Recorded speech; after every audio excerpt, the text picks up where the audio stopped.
Welcome to the Goods from the Woods. My name is Rivers Langley, and this is episode number 108 of the Corona Diaries. Thank y'all so much for joining us. We have an absolutely jam-packed show for y'all this week. I am currently holed up in the guest bedroom of my parents' house in the loveliest village on the plains, Auburn, Alabama. We took the week off last week. I was making my way down here, quarantining, testing, taking precautions against killing my loved ones, all that stuff. So I appreciate y'all sticking with us through that little week of silence. Personally, I love the time off, but I am thrilled to be back, and what a great episode we've got lined up for you. First up, we are going to be hearing from Mr. Sam Harder, coming to us live from Chicago, Illinois, where he's spending the holiday. I am very excited to talk to Sam about his return to Twitter. After a brief little hiatus, Sam is back on Twitter, and this time he's doing paintings. So everybody needs to go to, if you're not already following, @SlamHarder. Go check those out. They're pretty great, and I cannot wait to talk to him about that. After we talk to Sam, I'm going to be checking in with my friend, comedian Grant Lyon. Grant is a hilarious dude. Y'all may remember him from our 2017 Christmas Spectacular. That's episode number 173. So if you're trying to get in the holiday mood, maybe go back and revisit that one. Or you might remember Grant from our penultimate live in-studio guest episode from right before the pandemic. Grant was our second to last person that we actually had in Disgraceland in the studio before they told us we shouldn't do that anymore. So that episode was all about board games, and one of the things that we talked about is Grant's new board game, which is now available in stores everywhere. So you can actually go to the website, which is www.25thcenturygames.com. That's 25thcenturygames.com/store/Curmudgeon. It's also available on Amazon and game stores, stuff like that. Listen, if you like comedy and you like board games and you're looking for a great holiday gift, might I recommend Curmudgeon? We talked about the game a lot in episode 290, and it's finally here. And actually, y'all are going to have a chance to win a brand new copy of the game and a bunch of other goodies from us in a little contest that I'm running, and I'll tell you all about that when I talk to Grant. So that's very exciting. After I talk to Grant, I'm going to be speaking with a listener to our show up in Minnesota. This is a dude that I've chatted with a bunch on Twitter, but I can't wait to have a conversation with him on the phone. It's Brody Trotter. You can find him on Twitter @Brody Trotter. Some of y'all might remember the Corona Diaries episode number 71, in which we read the obituary for an absolutely epic grandpa. Well, that was Brody's grandpa. So I want to hear more details on those wild stories about the late, great Michael Tarpley of Nacogdoches, Texas. So we'll be speaking about Brody's epic grandpa. And then finally, we're going to land the plane back at Disgraceland in East Hollywood, and I'm going to be chatting with the Crystal Pistol himself, Carter Glasscock, will be calling in, and we're going to be talking about, some of the wild shit that I've seen in Alabama so far, and we also got Hank Williams Jr. for our jam of the day, and also, holy shit, Donald Trump has discovered Randy Quaid's Twitter. It's a fucking disaster. Let's go. Corona Diaries episode 108 starts now.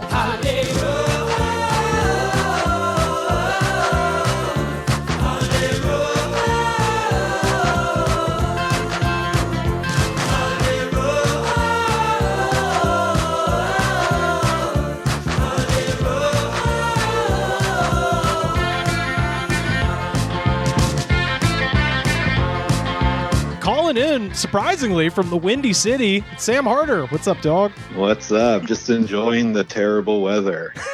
Is it snowing up there? I heard they got their first snowfall this year. Yeah, when I woke up this morning, there was some snow on top of the cars, but it's just been like near freezing rain pretty much all day.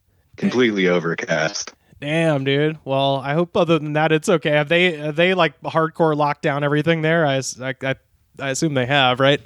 Yeah, they're trying to. I walked around the other day, and there's definitely some bars who have people in there who are clearly have been there for a long time, but they're in like an open porch area.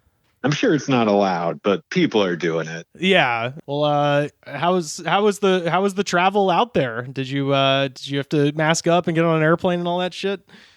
Yeah, I double masked it, in fact. And I don't know. I was on an airline where there's pushing disinfectant through the air systems, and they require everybody to wear a mask. The plane wasn't very full either, so I felt good about that. I just fell asleep and pretended that it wasn't happening.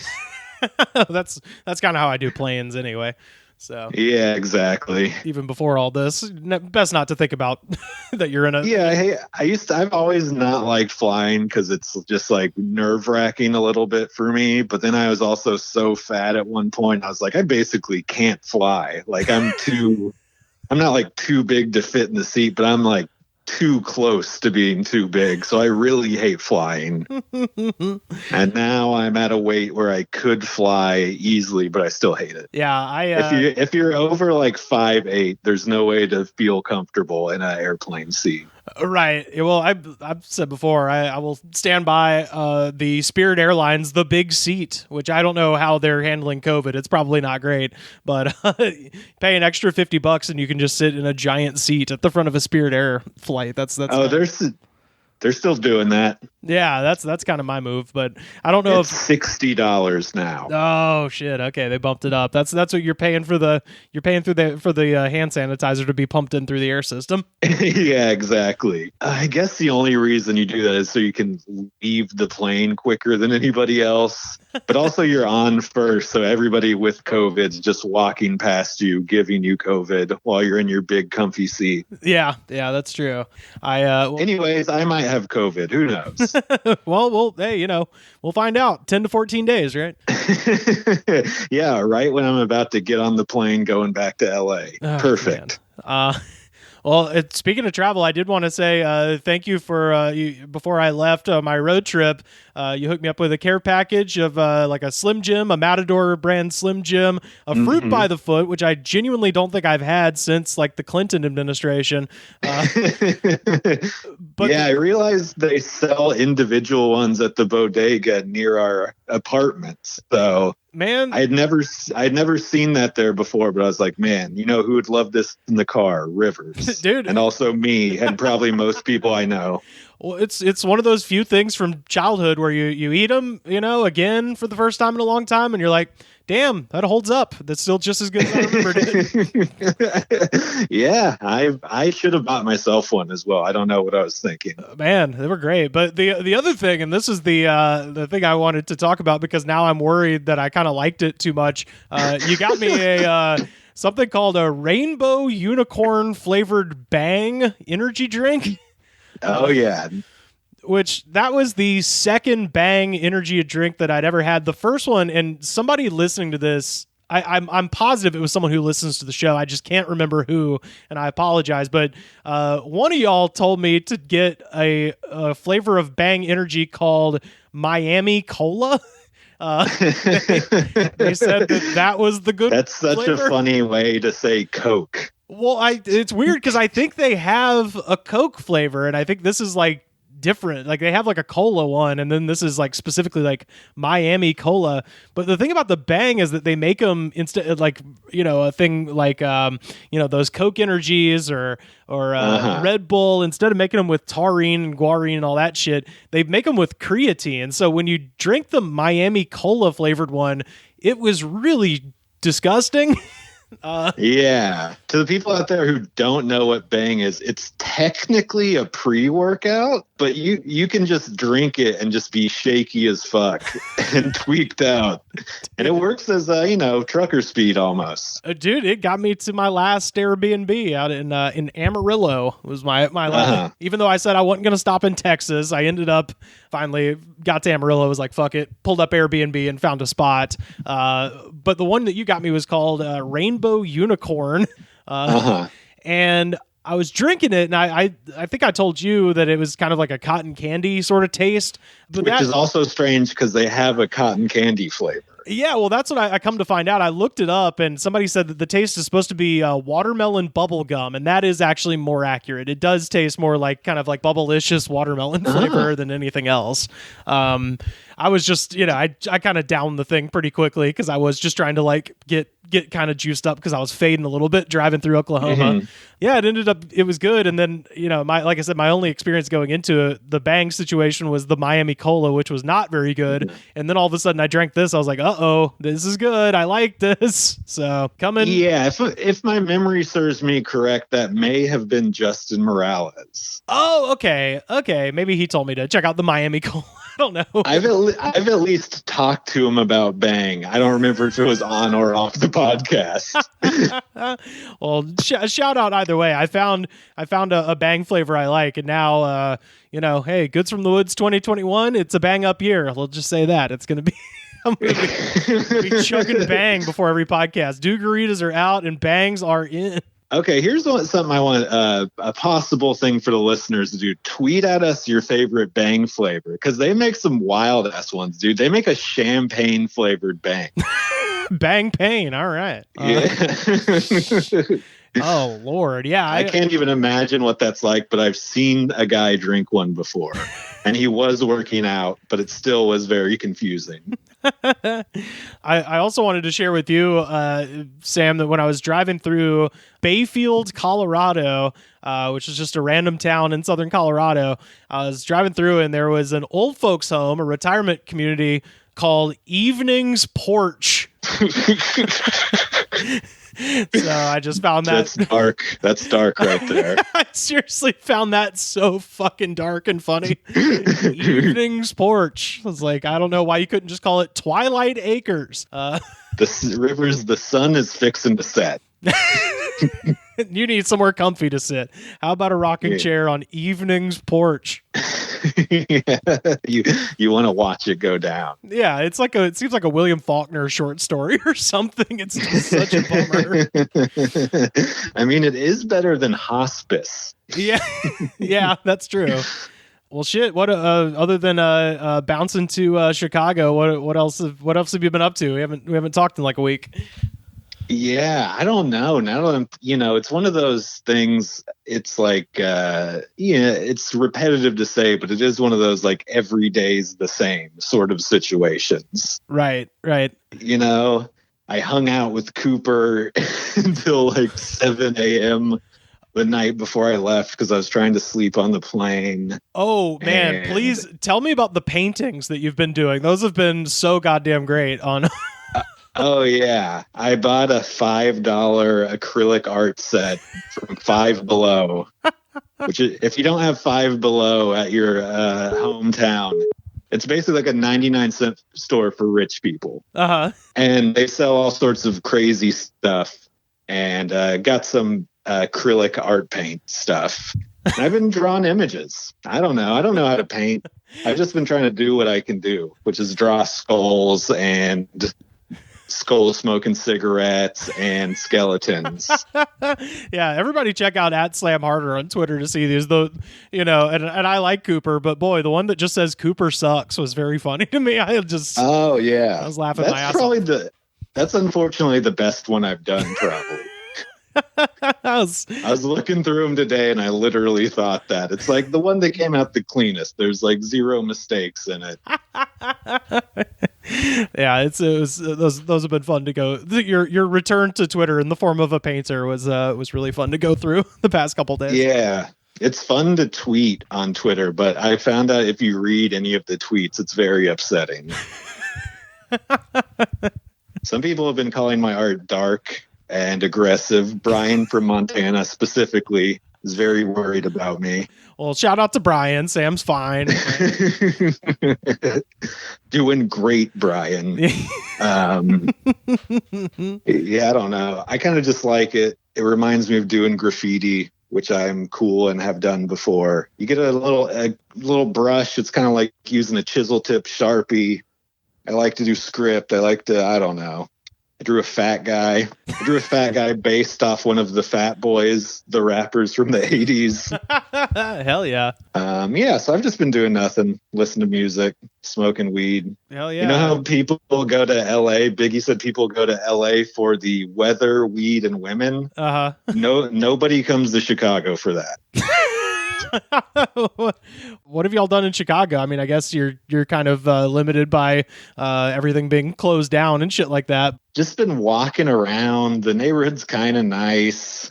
I saw a homeless guy start smoking a gas station cigarillo on the train.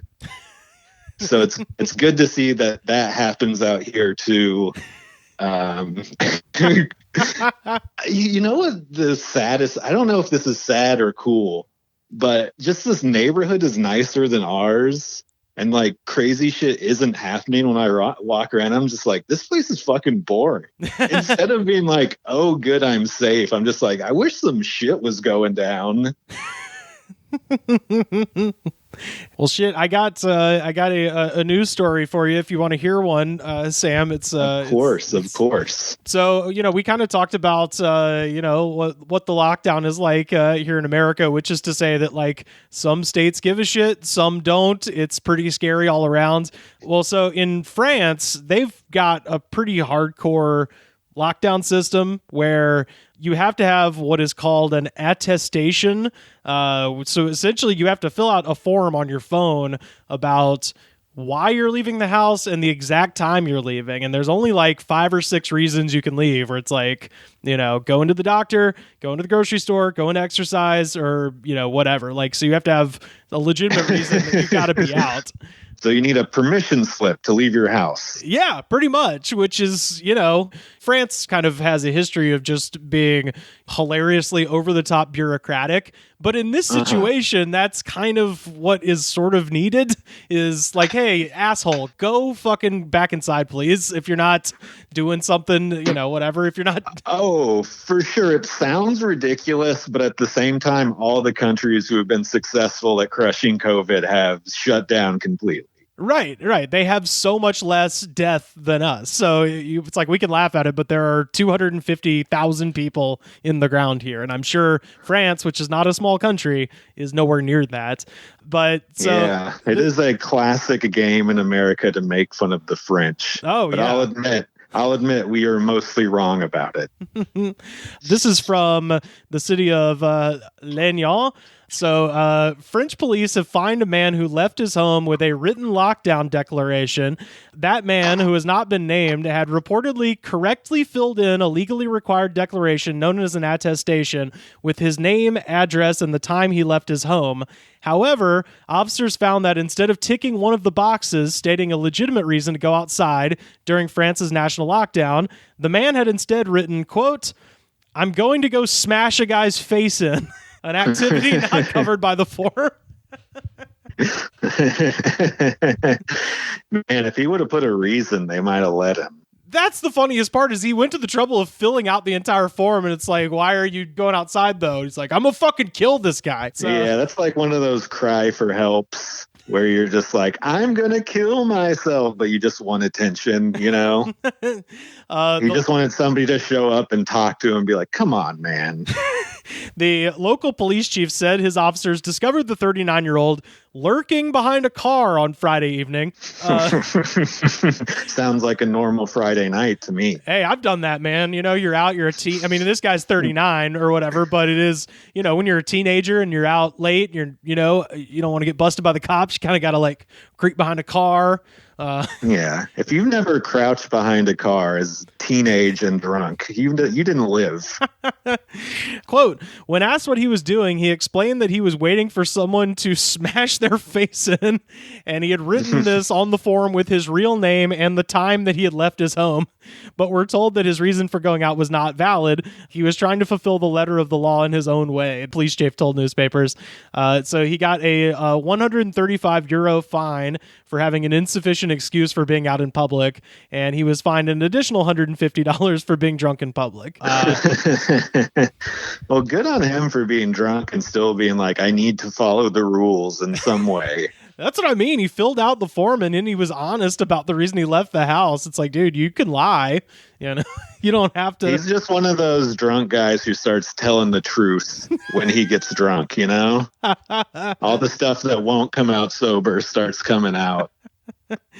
During France's first 2-month confinement lockdown in March and April, one man told officers, quote, "I'm fed up with my wife. I must absolutely go out and see my mistress. This whole sentence is like the most French shit ever. I must go out and see my mistress. Another couple said that they were out to pick daffodils before the flowers all died. Damn, it's like these people don't know they can just lie. That's what I'm saying. Just be like, I'm on the way to exercise. I'm running. Yeah. I ran into this field and fell down, and then to regain my senses, start picking flowers, of course. Another man stopped by officers said he was visiting his grandmother, whose name he could not remember. One man stopped on his scooter and told police that he was making an urgent medical delivery of blood. And indeed, the words urgent blood had been written in red lipstick on his top box on his scooter. Inside, police found marijuana, cocaine, and €800 in cash. Man, talk about it's like a paper trail already of crime. But then also to just be like, I'm doing a medical thing that they also definitely have a paper trail for. Right. Well, and also, you know how all of those medical delivery transport vehicles write that in lipstick on their vehicles. I think this guy might have been getting high on his own supply. Also, I mean, it might translate to something different in French, but I just like that he wrote urgent blood in lipstick, and it's like, that's not going to draw more attention than if you just hadn't fucking done that. I wonder if he tried to draw like a red medical cross too. It was all like smeared and shit. Like, maybe if he was wearing scrubs, he would have pulled it off. Who knows? Oh shit. Well, Sam, it was so good to speak to you. Tell people where they can find you online. They can find me at Slam Harder on Twitter. I'll be posting more acrylic paintings of Cooper and people who hate Cooper. I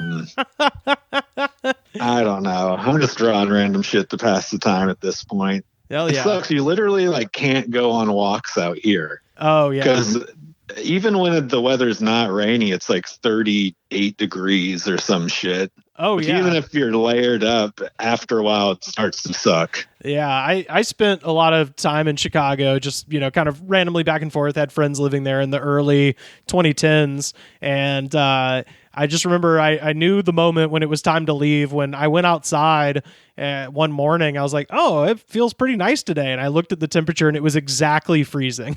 That's the crazy thing about Chicago is everybody's walking around in pants and coats and hats, and people are still going, it's nice out today, it's warm. It's like it ruins your brain to live out here. It's like you can't be wearing a coat and a hat and being like, it's warm outside today. That's not how it works. Oh man, well, have fun. Get an Italian beef sandwich for me while you're there. Dude, already did. Yeah, my man. Fucked me up good. It's just eating grease and meat, basically, but it's perfect. I found out there's a Portillo's out in Buena Park. So next time we're in the same room, shut up, dude. Yeah, next time we're all in the same room doing podcasts, we'll podcast and then we'll drive down to Buena Park and get a ridiculous Italian beef from Portillo's. Yeah, that's the one I had the other day. That place is the shit. They got them down in Orange County. So, Jesus Christ, they got everything down there, including a COVID surge. Yeah, am I right, folks? Dear God, ugh, Jesus. Well, it's good to talk to you. Let's do this again next week, man. For sure, man. Hit me up anytime.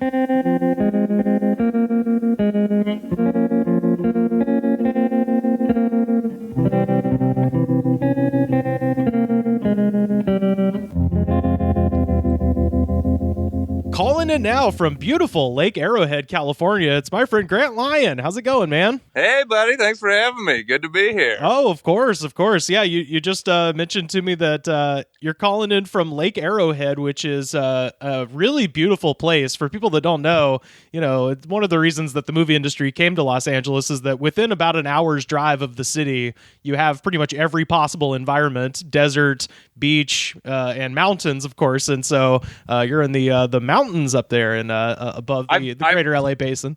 I've literally gone from the mountains to the beach in a single day. That's why we pay the rent we pay here in California, because we can go from the mountains to the beach in only a couple of hours. Yeah, that area, I've driven up to Lake Arrowhead a couple of times, and I know this summer I was trying to get up there more just to get away from the heat and the people and stuff like that, but it kept catching on fire up there, so I didn't actually make it up there. I was actually here when one of the fires started. I was up here. So Holy shit. I'm very lucky. I'm very lucky my family has a house up here and has for about 10 years. So I come up here pretty regularly. But legitimately, I was sitting in the living room here, just like doing something on my computer or whatever. It was like 11 a.m. And then all of a sudden, it looked like twilight. You know, if you looked out the window, it looked like the sun was going down. And I was like, wow, what's this weird light, right? And I walked outside and the whole sky was just like full of smoke and stuff. And it was like, oh no. I was actually getting ready to leave independent of the fire. I was like already planning to like leave in like an hour or two. Yeah. And when we were driving off the mountain, just you could see the flames and stuff. Thankfully, it wasn't, it probably was 30 miles away from where my house is, but it was pretty intense to see it. And then that ended up being one of the big fires. But I was like, man, I saw it when it was like, when I looked it up, it had burned like 40 acres at that point, and it ended up burning tens of thousands of acres. Yeah, it was weird because there's, with COVID and whatnot, there was so little to do this summer that I became I'm going to try to get as close to the fire as I can guy. You were like a storm chaser, but with fire? Yeah, every time one would break out, because, you could get some kind of cool pictures. I'll put some up on the Twitter at the Goods Pod so people can see them, but I ended up getting some kind of cool shots. I drove out to Azusa, which might have been that same fire, actually, because that's kind of the base of that mountain. Drove out to San Bernardino to get some pictures of one, so it kind of became a hobby, but of course they block off all those streets and they don't let you get too close, so it was I usually would just get there and like have my zoom lens and get whatever I could from beyond the police barricade. But it's kind of thrilling.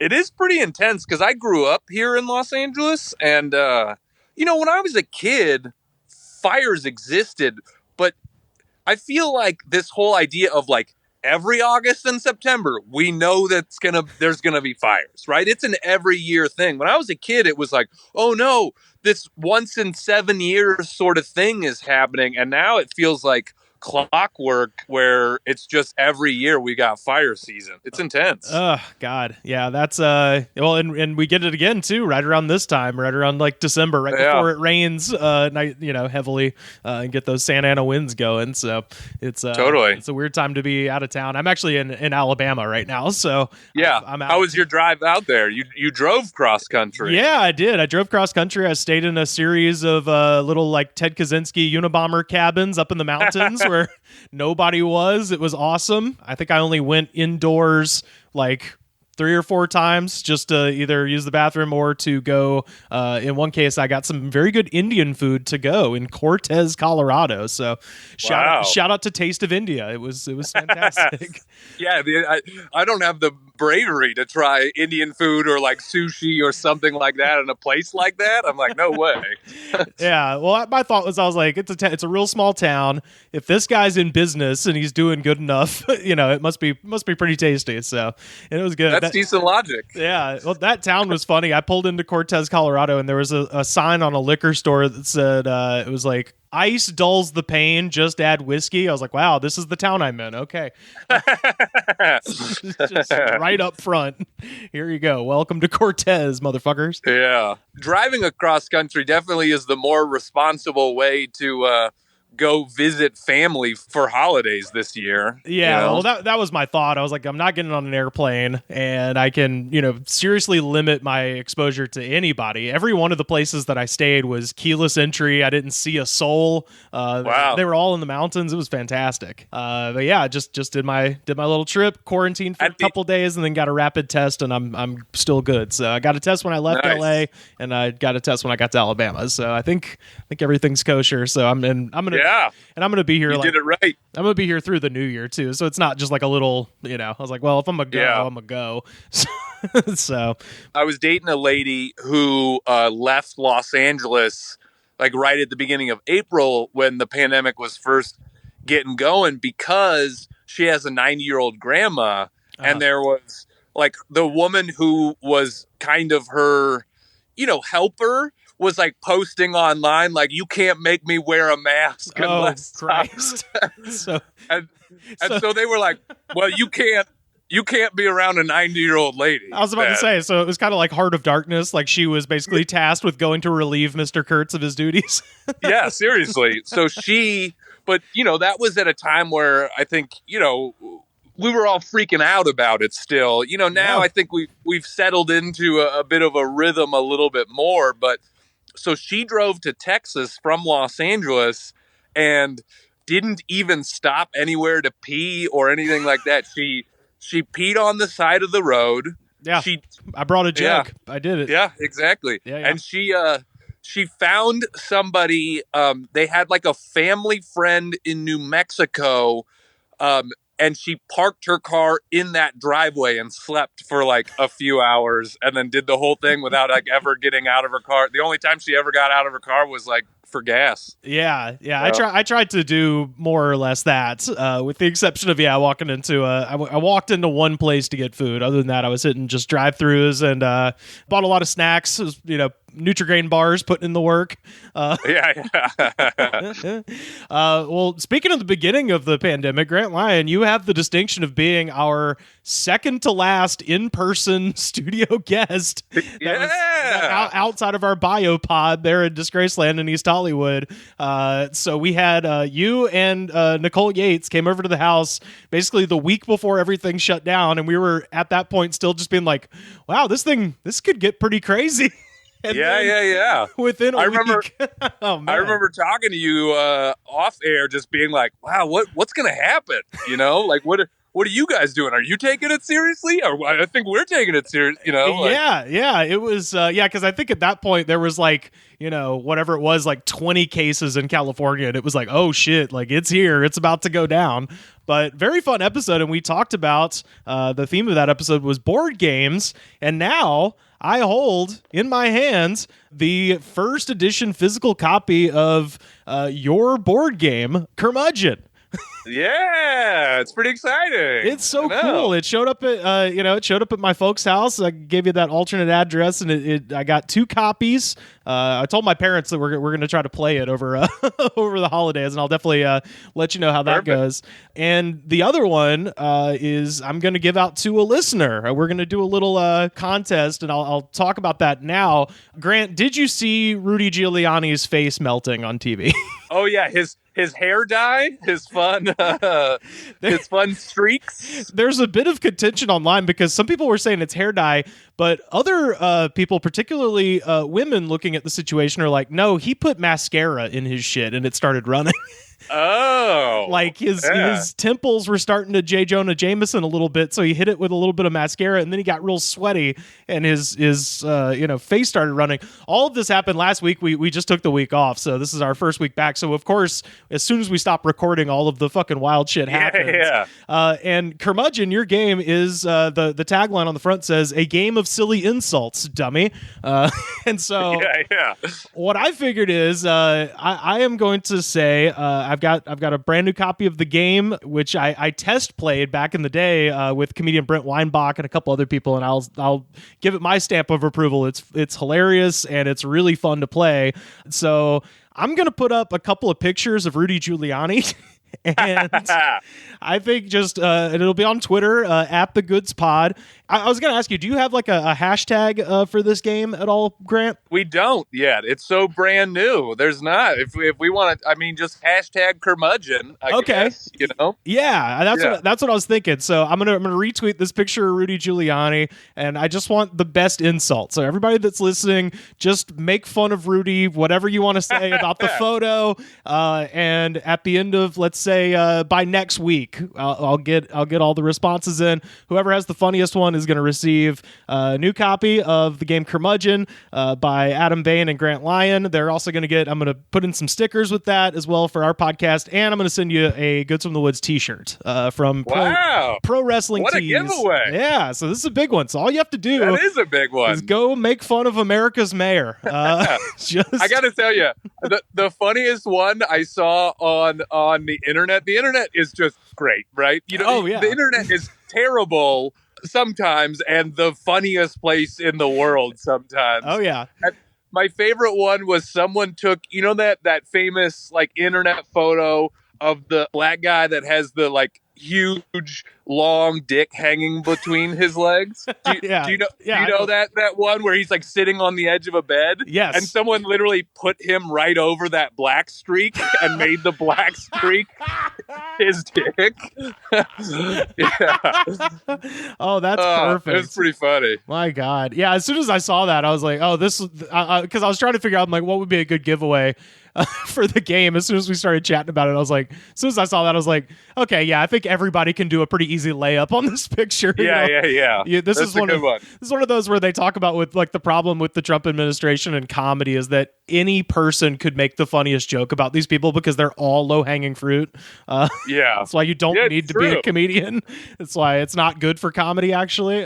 So with this one, I'm going to throw it up at the Goods Pod. So, write a joke with the hashtag Curmudgeon, and I will look at all of them, and after a week, I'll choose the funniest one, and we'll send you some free stuff, courtesy of the Curmudgeon game. But it's so fucking cool, man. I want to say congratulations. It's awesome because I know we've got 4 or 5 years in development at this point. It's 4 years. 4 years. Adam and I had our first meeting like June 2016, so it's like 4.5 years, and like 2 of those years were heavy development, right? And then a couple of those years were like pitching it and trying to find a publisher and that sort of stuff. So it's crazy also just how long, like once you even find a publisher and a partner, how long that process takes just to get it to market. We signed our publisher deal, I think, in September 2019. So the last year has just been getting the production geared up for it and stuff like that, getting it actually made. Yeah, well, it looks incredible. I pulled everything out of the box and looked at it. The artwork is awesome. Everything about it looks so cool, and I'm really happy for you guys because this is I think it's gonna be big, man. I think you've released a board game at a pretty good time, I feel like, for board games. Yeah, so. That's true. Yeah, that is true. It's like, are you bored? Well, we all are, so play a game. yeah, exactly. Well, and particularly one that's right up my alley in that it's more about concocting something funny or clever versus having an exact right answer. So totally. And I think hopefully, I think anybody who has any level of creativity is going to enjoy the game, because I feel one of the things I'm the most proud of is it gives the creativity back to the players, right? It's like, here, we're giving you a framework, we're giving you a structure, but you get to add in some funny flair of your own. You get to bring your own personality into the insults that you're making, all that sort of stuff. So it ends up being fun. And, I think some people go, oh, I'm not funny, I'm not going to be able to do this game. But I have yet to play it with somebody who can't do it, because sometimes the most like ridiculous, silliest things end up getting the biggest laughs, the stuff that barely makes sense. The way I've tried to like describe it to people is it's kind of like Mad Libs for funny insults. Yeah, yeah, and it's like I said, when I test played it, especially, I mean, I was playing with some of the funniest comedians in LA, so it wasn't a typical experience, but it was extremely fun the whole time. So, yeah. But I've played it with like my dad, who's not a particularly funny guy, and afterwards he was like, "Oh, I thought this was like gonna be mean and I wasn't gonna be able to do it, but it was actually pretty fun." Yeah, it's I'm excited to play with my parents. I'll have to give you an update whenever me and Bob and Gail give it a whirl. Totally. And and the game is like PG-13, but even if you don't want it to have that like suggestive stuff, you can go through the deck and pull out, you can pull out the card that says flaccid or something like that. If you're like, I don't want to do that with my parents, it's pretty easy to like customize it that way by pulling out some cards you don't want. I don't know. My folks and I watched the assassination of Gianni Versace last night, so we're pretty cool, you know. Yeah. My mom would be mortified if she played a game with the word flaccid in it. Oh man. I was going to share one little, we on this new iteration of the podcast, because since you've been on, I mean, the thing we were doing when we had you on is the thing we'd been doing since 2013, which is, having guests on to talk about a topic. And then all of a sudden, everyone I do the podcast with, we were all quarantined together. So it kind of became a little more topical. And, I like to share fun news stories. So I was going to share this one with you, Grant, just to get your take on it. Okay. So this is from a village in Hokkaido, Japan called Takikawa. And this actually was sent to us by our friend Ben in Austin. Sent me this news story. A Japanese town has deployed robot wolves to scare off bears that have become an increasingly dangerous nuisance in the countryside. And I'll share this. I'll put this on Twitter because the picture is fucking hilarious. It looks like one of them cheap like werewolf Halloween masks just pulled over a robot with fake rubber hands. And it just kind of patrols the fields and keeps people away. So the town of Takikawa on the northern island of Hokkaido purchased and installed a pair of the robots after bears were found roaming neighborhoods in September. City officials said that there have been no bear encounters since. Bear sightings are at a 5-year high, mostly in rural areas in western and northern Japan, and there have been dozens of attacks so far in 2020. So, this is actually perfect. I didn't even plan this, but you are in California bear country right now, man. I am. I have seen bears up here before. Yeah. Do you think your neighborhood needs robot anti-bear wolves? Absolutely not. When will human beings start to remember when you introduce something to deal with a problem, it becomes more of a problem? Like, we have done this for centuries where we're like, oh, we got an insect we don't like? Well, how about introducing this bullfrog? Oh, no, the bullfrog's taken over everything and is killing every other creature around. So, yes, maybe your robot wolves are going to help with bears, but they're going to create so many more problems. The robot, called Monster Wolf, consists of a shaggy body on 4 legs, a blonde mane, and fierce glowing red eyes. When its motion detectors are activated, it moves its head, flashes lights, and emits over 60 different sounds, ranging from wolfish howling to machinery noises. Yeah. Cut to a year from now, it's going to be like, oh no, the robot wolves have stolen my baby and they're raising it as its own. Just imagine rounding the corner and having a robot wolf, emit Lou Reed's Metal Machine music at you at a high volume. God, that's the worst thing I've heard in 2020. Yeah, well, and the worst thing is apparently there actually used to be wolves on this island, but they were hunted to extinction. So now they have to get robots to do the job that they could have just had done naturally for them anyway. Oh man, well, hilarious. Man, well, Grant, it's always a pleasure to talk to you. Hopefully, we'll be able to chat again in person at some point in the next year or so. But in the meantime, please tell people where they can find you and the game Curmudgeon. You can find Curmudgeon on curmudgeongame.com. It's very easy to find it there, but it's also on Amazon. It's in local game stores, on the shelves of your local game stores. It'll be all over. You can find me, social media, Grant Lyon 1, the number 1. And also, one of the things I've been doing during the pandemic, if you're looking for like other board game recommendations, I have a whole YouTube series now doing short and funny recommendation videos for other good board games on my YouTube channel, which is just youtube.com/Grant Lyon. Yeah, those I forgot to even mention that. Those have been so funny. We were chatting about those earlier in the summer about how a lot of the game recommendation YouTube pages tend to be very dry. So again, this is another great example of you cornering a market. Nobody can go anywhere. Time to release a board game. People who already like board games make the reviews funny. So yeah, well, once again, go check out Curmudgeon, and I will post that picture of Rudy Giuliani. Retweet that. Say something mean, and I'll pick the funniest one in a week. Good luck to you all.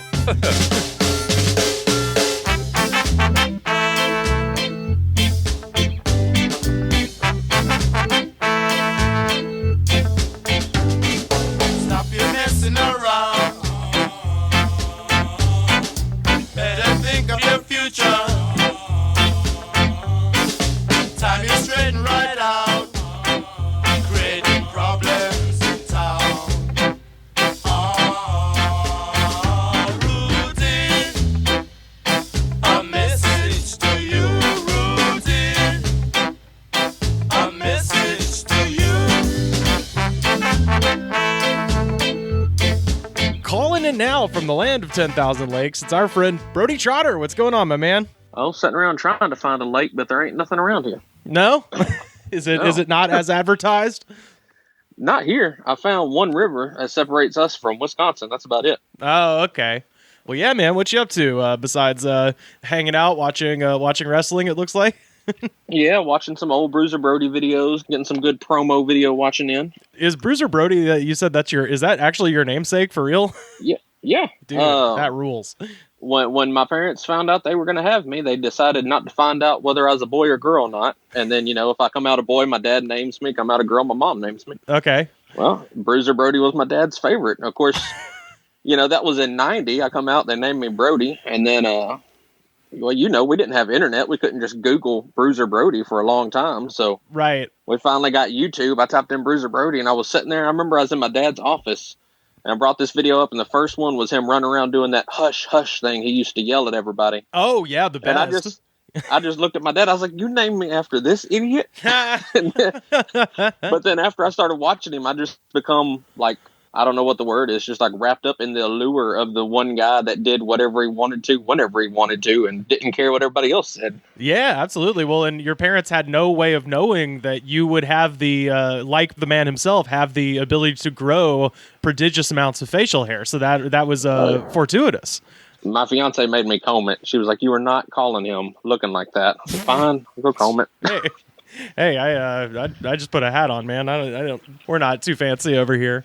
But that brings me a question for you, real quick. Yeah, hit me. Your wrestling forte history knowledge there. Yeah, I've been looking around because a lot of people say Bruiser was a bad dude. A lot of people said he was tough. He was a brawler. Oh yeah. I found where Honky Tonk Man did a shoot tournament. I can't remember whose YouTube show it was on, but he was like breaking down. And I mean, it had Haku on it. It had Harley Race, all those guys. And he had Brody as the Brody versus Andre as like the final fight.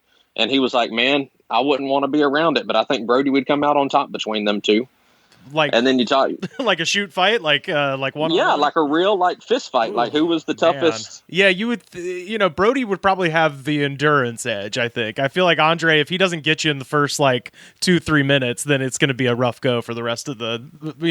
Maybe if you catch, or at least if you caught Andre in his prime, maybe if you caught him in the early, the mid to late 70s. Oh, he could move in his prime. Yeah, he could move. I'm still impressed watching his old wrestling videos. Yeah, but if we're talking WrestleMania 1. Era, then maybe Bruiser would get. They were having to help him through matches then. Yeah, that's true.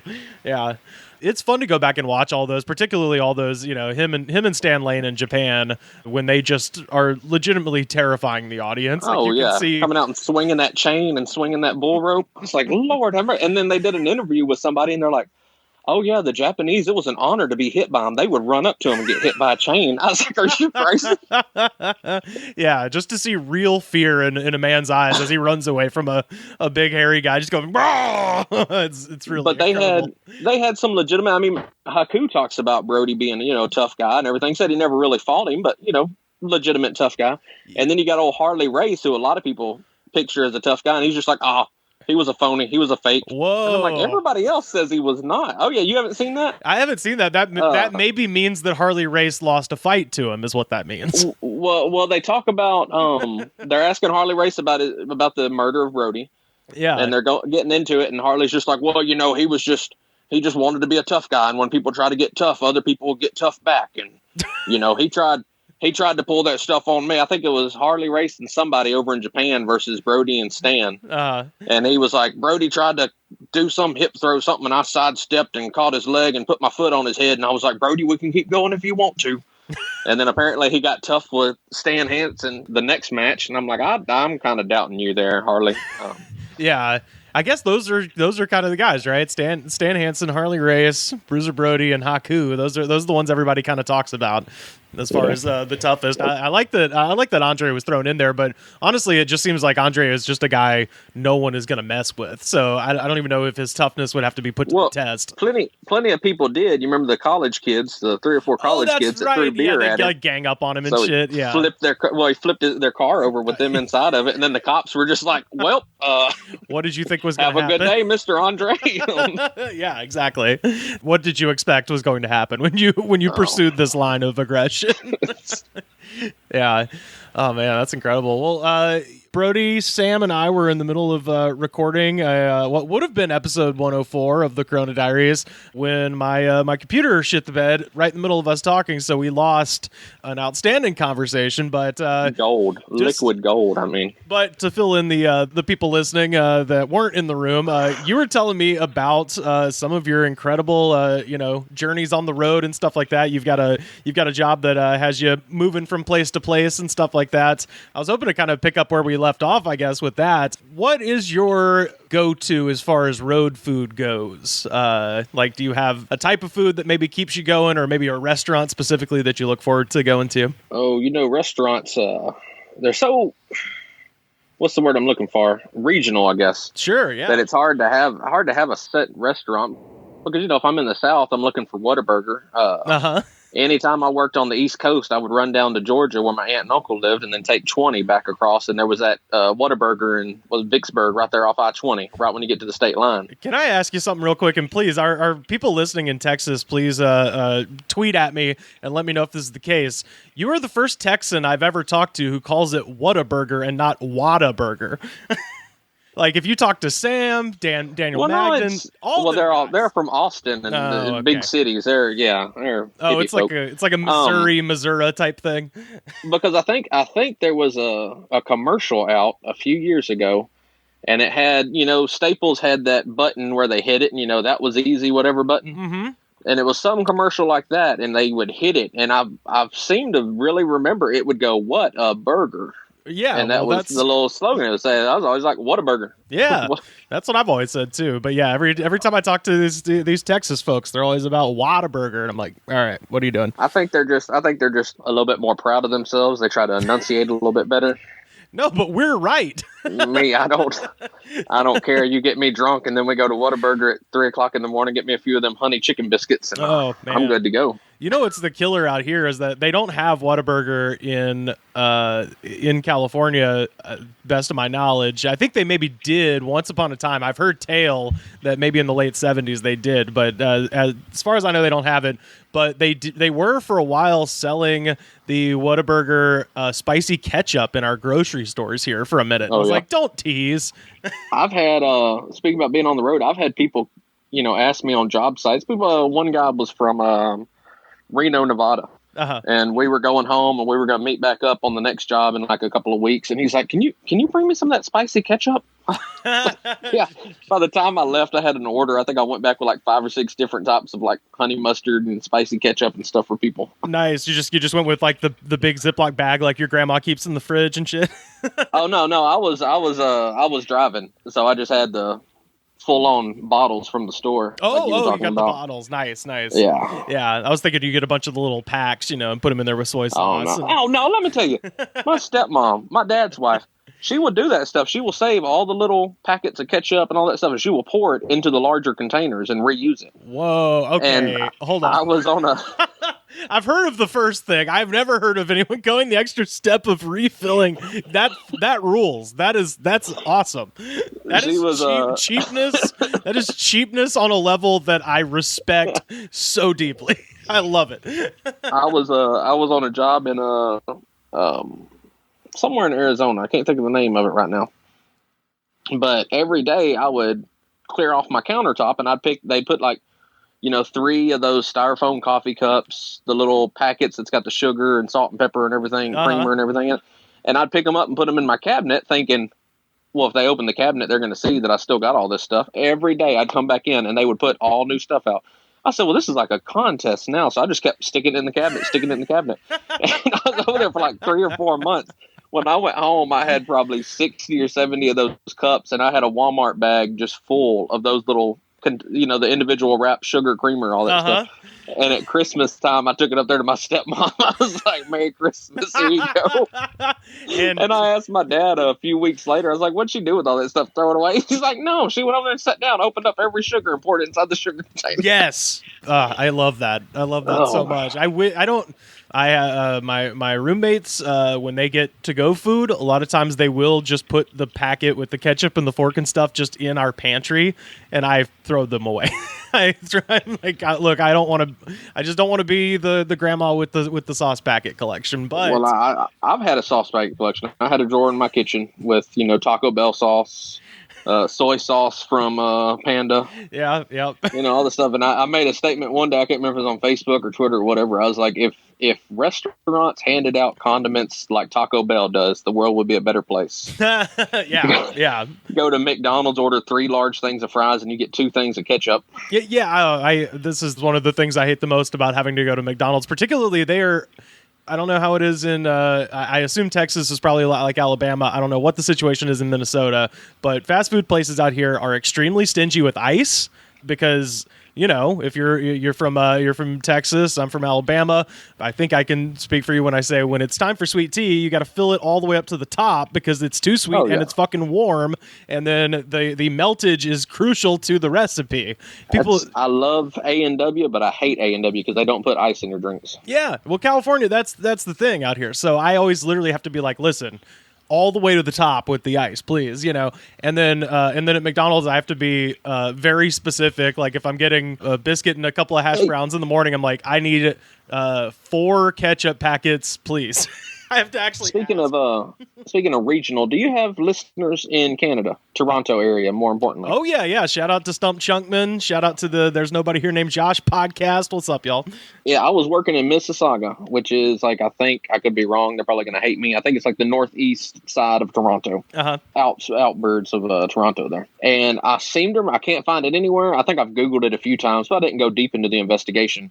But talking about regional foods, there was I think it was an A&W. And they had what they called a whistle dog. Okay. And it was like a hot dog bun, but like the sandwich style, the longer drawn out sandwich bread. Yeah. Cut to where it would open like a hot dog. And they took some sort of sausage link, split it down the middle, cooked it like that to where it was still joined with the skin on the backside. They would put that in there. They put ketchup on it. I told them hold the ketchup. And they'd put pickles and I think maybe onion, and I got them to start frying an egg and putting a fried egg on there. Ooh. And I'm pretty sure it was called a whistle dog, but I have not been able to find it anywhere down here in the States. And I just want to know, am I crazy? Am I thinking about the wrong restaurant? I'm sure they're going to hear it and be like, oh, that's such and such restaurant. That ain't A&W. Okay. But yeah, I sent because Taco Bell announced that they were. We mentioned it here on the show that they were going to be doing a wine called Jalapeno Noir. I remember you talking about that. But it was only available in Canada. So I was like, hey, if somebody lives in Toronto, please get this wine and report back.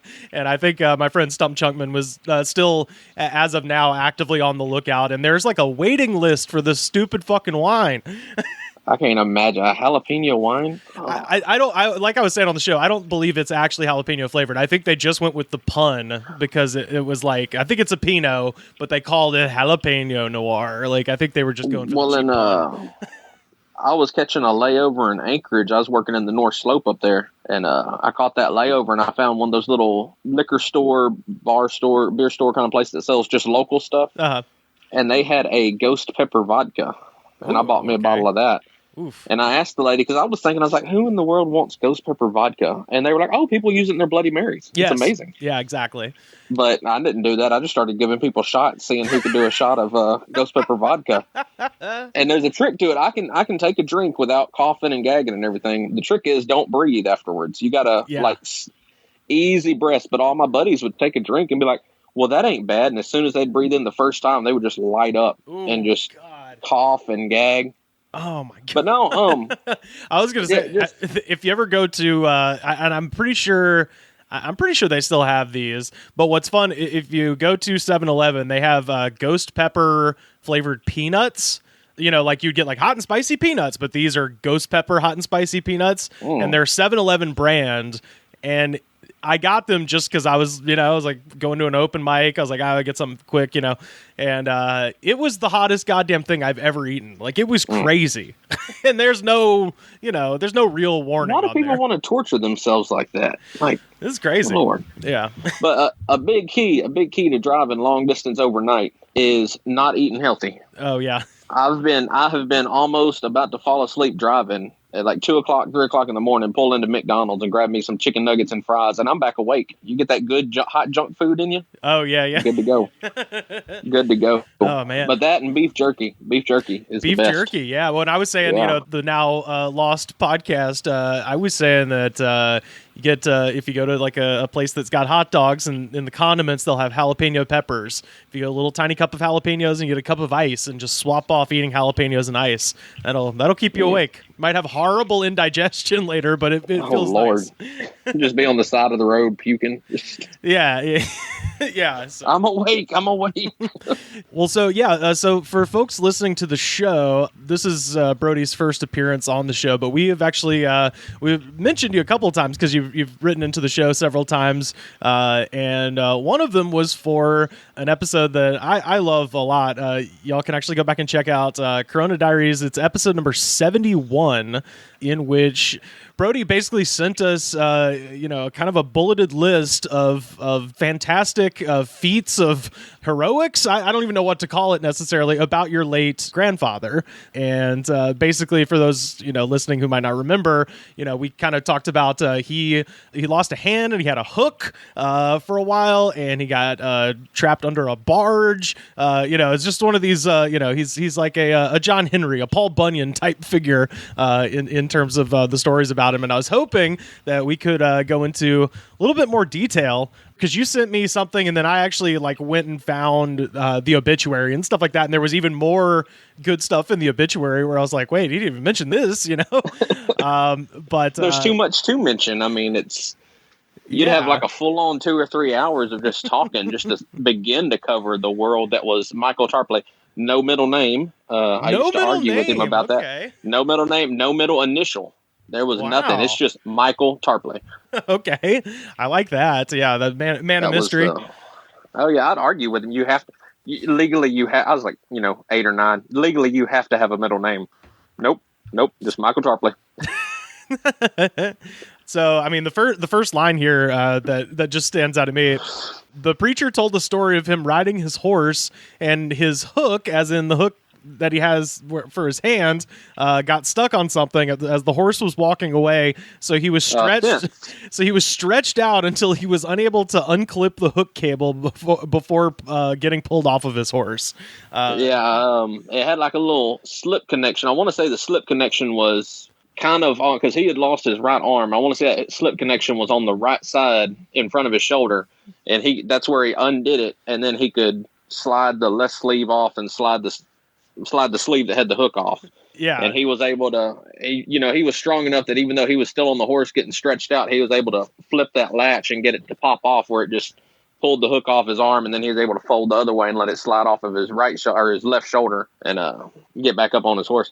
But no, when he lost his arm, when he got out of the hospital and he started recovering, he did a newspaper article. Did you come across the newspaper article in your search, or just the obituary? Just the obituary. He says that the biggest thing that he misses that hurts him the most is he won't be able to rope cattle off his horse anymore. He couldn't. He tried and he could never figure out how to be able to rope and secure the rope at the same time, one-handed. Yeah, that's about the only thing that he couldn't do before. This also says he nearly drowned under a barge that he was working on. What happened there? So there's this barge, and they're laying pipe off of it. So in the front of the barge, they're welding the pipe together, pipeline pipe. Uh-huh. And then it goes down, gets x-rayed, painted, coated, and then drops off the back. And every now and then, they would have to climb up under there and kind of clean barnacles and junk off the boat, or something got stuck up under there. They'd have to go there and wedge it out of the way so the barge could keep going down the river. And from what I remember him telling me, there was like access holes cut out to where you could get under the boat without having to go all the way down to the bottom and come up under it. Uh-huh. And he was inside one of them access holes going around and, lost his bearing. They had oxygen tanks. They didn't have a live line ran to him. Yeah. So it wasn't like he could just follow the hose back out and find his way out.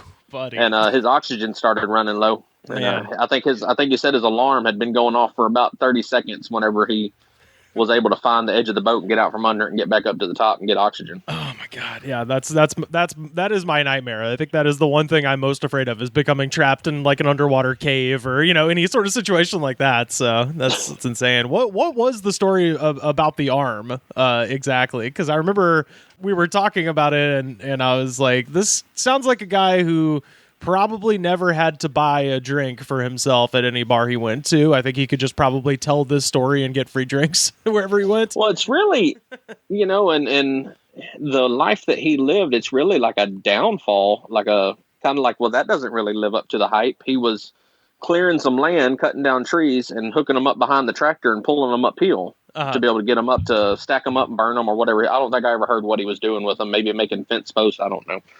But he was going at an angle, and it's kind of hard for anybody to know, but you can see me. Yeah. So the hill's like this. He's going at an angle up it, so his tractor's kind of not setting level as he's going up. Right. And the log with the chain hooked up to the tractor rolled sideways, and he didn't know it. And in that newspaper article, he just calls it a rookie mistake. He should have saw it and stopped.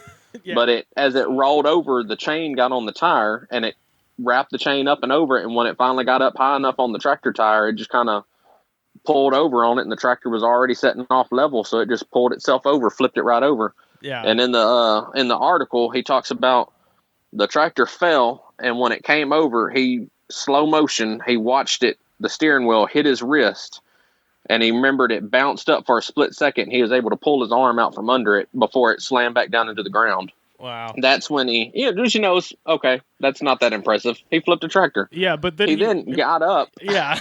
Yeah, he walked home. Walked up like 300 yards, something like that, uphill, leaning against trees as he got tired. Got up there, and his little brother, Graylin, was there. He was 14, and his 2 or 3 year old son was there, my Uncle Mike. And they all got in the car, and Graylin drove him to a gas station where my grandpa said this big old guy was like 350, 400 pounds, got in the car, drove him on to the hospital. And when they got out at the ER, the guy that drove him was telling him, Mike, just sit right there. I'll come help you. Papa goes, well, hell, I'd gotten unbuckled, gotten out of the car, and I was walking in the door. He still hadn't managed to get out from under the steering wheel. Jeez. And he walks in, and he's holding his wrist, kind of holding everything level, and said he walked in the ambulance entrance and said a nurse looks at him and goes, well, what are you coming in here for? And he said he just let go of his hand, and that one arm, that hand just kind of fell, and he said you could see a little bone trying to stick out. He said nothing but maybe 2 drops of blood this whole time, but he just let it fall, collapse down to that little point sticking through the skin. Well, she fainted, so he walked on down the hallway and found another nurse, and they oh my God, rushed him in. The story I heard, and I can't remember who I heard it from. I don't remember if it was my grandma or him or who, but they put him in an ambulance and they were transferring him to Tyler, which I think is by normal driving at that time, probably an hour and a half, 2 hour trip. Yeah. And they said that they told my grandma, Miss Tarpley, we gave him enough morphine for 2 men his size. Cause at that time he was 6'3", something like that, 350 pounds of muscle. Yeah. And real big guy, right? Halfway through the morphine wore off. Oof. And the nurse that was I heard the nurse that was in the back with him had to get out and drive, and the male nurse that was driving got back there to help hold him down the rest of the way, which I thought was always kind of, well, that seems a little bit over the top.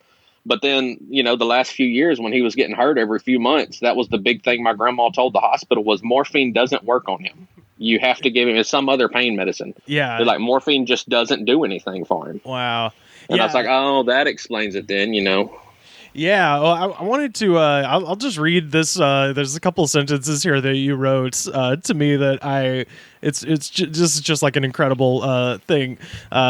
He was also attacked by bees twice in the past 5 years. The first was the worst, 150 something stingers, and in the last few years of his life, he was flipped by a cow, resulting in a broken back. Bounced his bulldozer so hard he busted his head open. So. Those are not fun things. You don't want those to happen, but it is sort of fitting with this guy's life of just these sort of like, epic events happening to him. I always told people, I was like, when Mike Tarpley dies, it ain't going to be something normal. It's going to be like Mr. Tarpley was hit by a train, and as he was climbing from the wreckage, a plane crashed, and he managed to crawl away when a runaway semi ran him over. I always figured it was going to be something, crazy, not, getting hit by a cow that, hit the gate and everything. But yeah, tell that story, I guess, because I left that out. That was in there, but yeah, tell that story. Well, that was the sad part. That was, he had gotten all these injuries. He was still, I believe he was still wearing a neck brace. I'm not 100% sure. I think he still had his neck brace, and we had the talk with him, that talk you hate to have with a person, but, he had to slow down, and he understood. He was ready to. I think my uncle and my grandma had went through and sold the crazy cows, the ones that would try to hurt you. And, he was okay with it. He was letting them do it. And my uncle was. I like that there are just understood to be like crazy cows. Well, no, they're down there at the sale barn. There's people that, like my grandpa, that drive through the cows every day, that work the cows in person every day. Yeah. And those are the cows that, if they have a calf, they might try to get you. But for the most part, they'll put their head down and shake at you. But if you walk towards them, they turn around and walk off. Right. But there are these people that raise cattle on these huge ranches where they basically just turn them out. And when it's time to sell them, they get in helicopters and trucks and just round them all up and take them to the sale barn. Yeah. So they're crazy. They've never been around people, or if they have, it's been years. They're not scared of people. Gotcha. And that was the one of the ones that flipped him and broke his back, was one of those that had been brought in by helicopter, hadn't been around people. And yeah. But no, so my uncle's working cows, and my grandpa says he's going to go help him. My grandma, no, you're not. Yeah, I'm just going to open and close gates. I'll be fine. Well, he got over there and he went to close a gate on a cow, and it come running back and decided to jump the gate. And the energy from it, 800, 900 pound animal, trying to jump over a 6 foot tall, 7 foot tall gate and hitting it. That's a lot of energy to come back and, bust him in his chest. But he held out. They called me and told me about it. That was on a Friday. And I asked my grandma, you need me to fly home? No, he'll probably be all right. Just like every other time, he'll be okay. Yeah. And they took him in and they did surgery, and he'd been taking those baby aspirin for his blood. Uh-huh. And they said that's really what the main factor that did him in was his blood was so thin that they did he was losing blood. They did an experimental surgery to find out, and the doctor said it was just like a bruised sponge in there, just blood driplets everywhere coming off of him.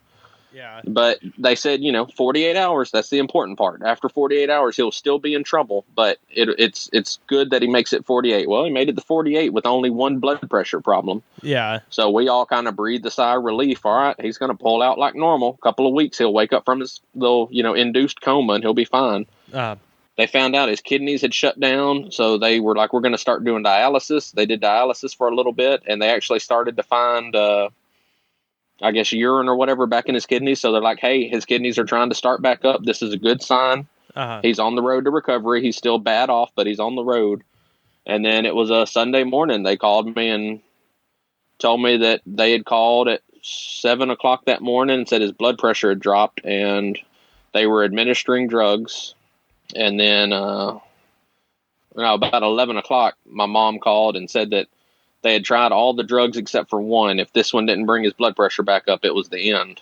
Yeah. And they were going down there. They let my mom and my uncle and my grandma go back there to him while they administered the last drug, and it didn't change his blood pressure, and his blood pressure just got lower and lower until he just stopped. So, man, well, I'm really sorry to hear about your loss and everything like that. But the good news is, based on all of this that you sent me, I feel like you and everybody who knew the man probably have several lifetimes worth of stories and memories and things like that. So, oh yeah, there was a line. People were parking. They had the funeral at the church because the funeral home was only half capacity, which was only like 60 people, I think. Right. And so they made the decision to have it at the church. And at some point, somebody come in, and I walked outside because I was trying to be the oldest grandson, trying to talk to people as they come and went, people I knew. Sure. And there was 4 or 5 times that, a 1-ton would pull over with a 30-foot-long cattle trailer. Some of them had cattle in the back of it where they were coming from working cows. Wow. And, they would jump out, and these guys would come in, dirt falling off of them. They're in the work clothes. They'd go up, in the funeral, make the circle, and pay their condolences to my grandma. And out the door they went, back in their truck, going back to work cows. But There was stories people were having to walk from a quarter mile away because the parking on the road was so far, down the road. that speaks volumes about the man. I think if you've got to walk, if you have to traverse a great distance just to get to the guy's funeral, then that kind of says it all, man. I tell you about that time he broke the brand new tractor that his construction company had bought. No, please. I include that. Hey, okay. So he worked for this construction company, Larry Johnson Construction. They went around putting in water lines and stuff like that. And they had bought this. They had this old, I can't remember the brands, but this old tractor, worn out farm tractor they had. And Larry Johnson went off and bought one of this big, brand new, got 4 tires on the back of it, just huge monster tractors. Uh-huh. And it got delivered, and they unloaded it, and Larry looked right at my grandpa and was like, y'all do not hook these tractors up because that new one will tear that old one apart. I don't feel like fixing it. Y'all don't do it. Yes, sir. Larry drove off. My grandpa, get some chains. They backed them up together right there in the driveway, hooked them up. And then my grandpa had to explain while they were working late, putting the axles back under the brand new tractor because the old one tore the axle out from under it. Oh, so okay. It was exactly what he thought. Oh, no, it was complete opposite. He thought the new one would tear up the old one. That old one just ripped that new one apart. That's awesome. But he was one of those guys that was set. I got reminded. I say reminded. I never knew about it until I was talking to my grandma. They used to own chicken houses for Tyson, and my grandpa got tired of the chicken house business, wanted to sell it, and they were entertaining people's bids on it and stuff. And one guy come up, well, Mr. Tarpley, let's just go for a ride and take a look around. Okay. So they're riding around looking at, I guess summing up what all is included in this sale, how many acres of land. Because at the time, I think my grandpa had that section of land was probably 270 acres or something. Oh yeah. Okay. And he wasn't selling all of it. He was only selling about 20 acres out of that with the chicken houses and his house and everything. But when they got done, they were headed back up, and apparently the guy told my grandpa, let me give you a business lesson, and started talking all about the depreciation and this and that and blah blah blah blah blah. And my grandpa put up with it and listened to him till they got back up to the house. And my grandma says my grandpa looked at him and said, but let me give you a lesson.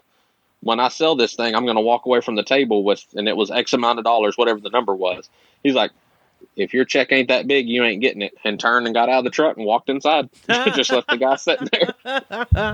Oh, man, I love it. But he would do that. So him and my grandma's father, my great-grandpa, that my grandpa worked for a long time pipelining, they were both like that. My great-grandpa owned a produce stand on the side of the road. And people would come from an hour and a half away to buy stuff because they knew he went and got the best. If you wanted the tomatoes, Thomas Birdwell had the best tomatoes. Yeah. And he would sit there. He sold watermelons every year, and people would pull up. How much for your watermelon? $5 a piece.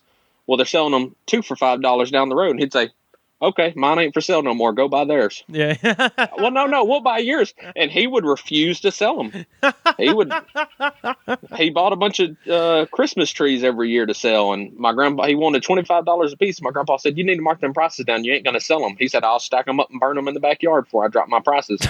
And my grandma said 2 days after Christmas, there was a stack of Christmas trees on fire in the backyard. That's amazing. Oh, well, God. A rich heritage of Texans that are ticked off and don't care what you think. Yeah, hell yeah. Well, Brody, man, this has been really fun. I guess please tell people where they can find you online if that's a thing you want people to do. Yeah, with my like 20 followers, I'd love to increase that number. Let's it's boost a simple find. It's just at Brody Trotter. That's it on Twitter there. Hell yeah. I believe Facebook's the same thing. I don't get into all that Instagram and everything. I ain't got nothing that's worth taking pictures of. But oh man, that's the fun one though. That's the low stress. Every now and then I'll post something there. I'll tell you what, yeah, anybody that wants to Twitter me, is that what you do when you write somebody a Twitter? Do you Twitter them? You tweet at them? Tweeter me some questions. I'll be glad to talk about my grandpa more. Yeah, definitely. It's always been something that's been something I was willing to chat about. Oh man, I was going to tell you, you ever make your way up here? I know you talk about going around and smoking cigars and drinks. I got plenty of high dollar scotches and cigars. You ever come back up this way? Oh boy, yeah. Well, I've got good friends of the show, the Nelsons up there in Minneapolis. I got lots of folks in Minnesota. I'd love to come see whenever that's cool. I had actually planned. That was the plan for this past spring. Actually, was to do a nice little Midwest run. Obviously, that didn't come to fruition. But hey, one of these days. We can make it happen. We can do it, man. Well, yeah. Thanks again for calling in, man. And yeah, we'll talk again soon. This is great. Yeah, you ever need any filler, just call me and give me a subject. We'll, if we can't come up with something good, we'll fake it till we make it. So hell yeah, dude. Well, yeah. Well, cool. I'll talk to you later, man. Okay, doke.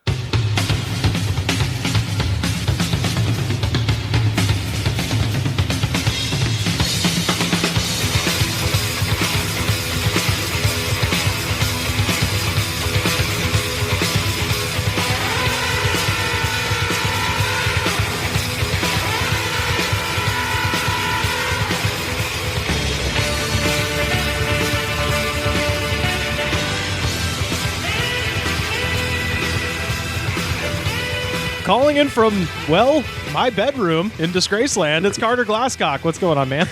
What's happening, bruh?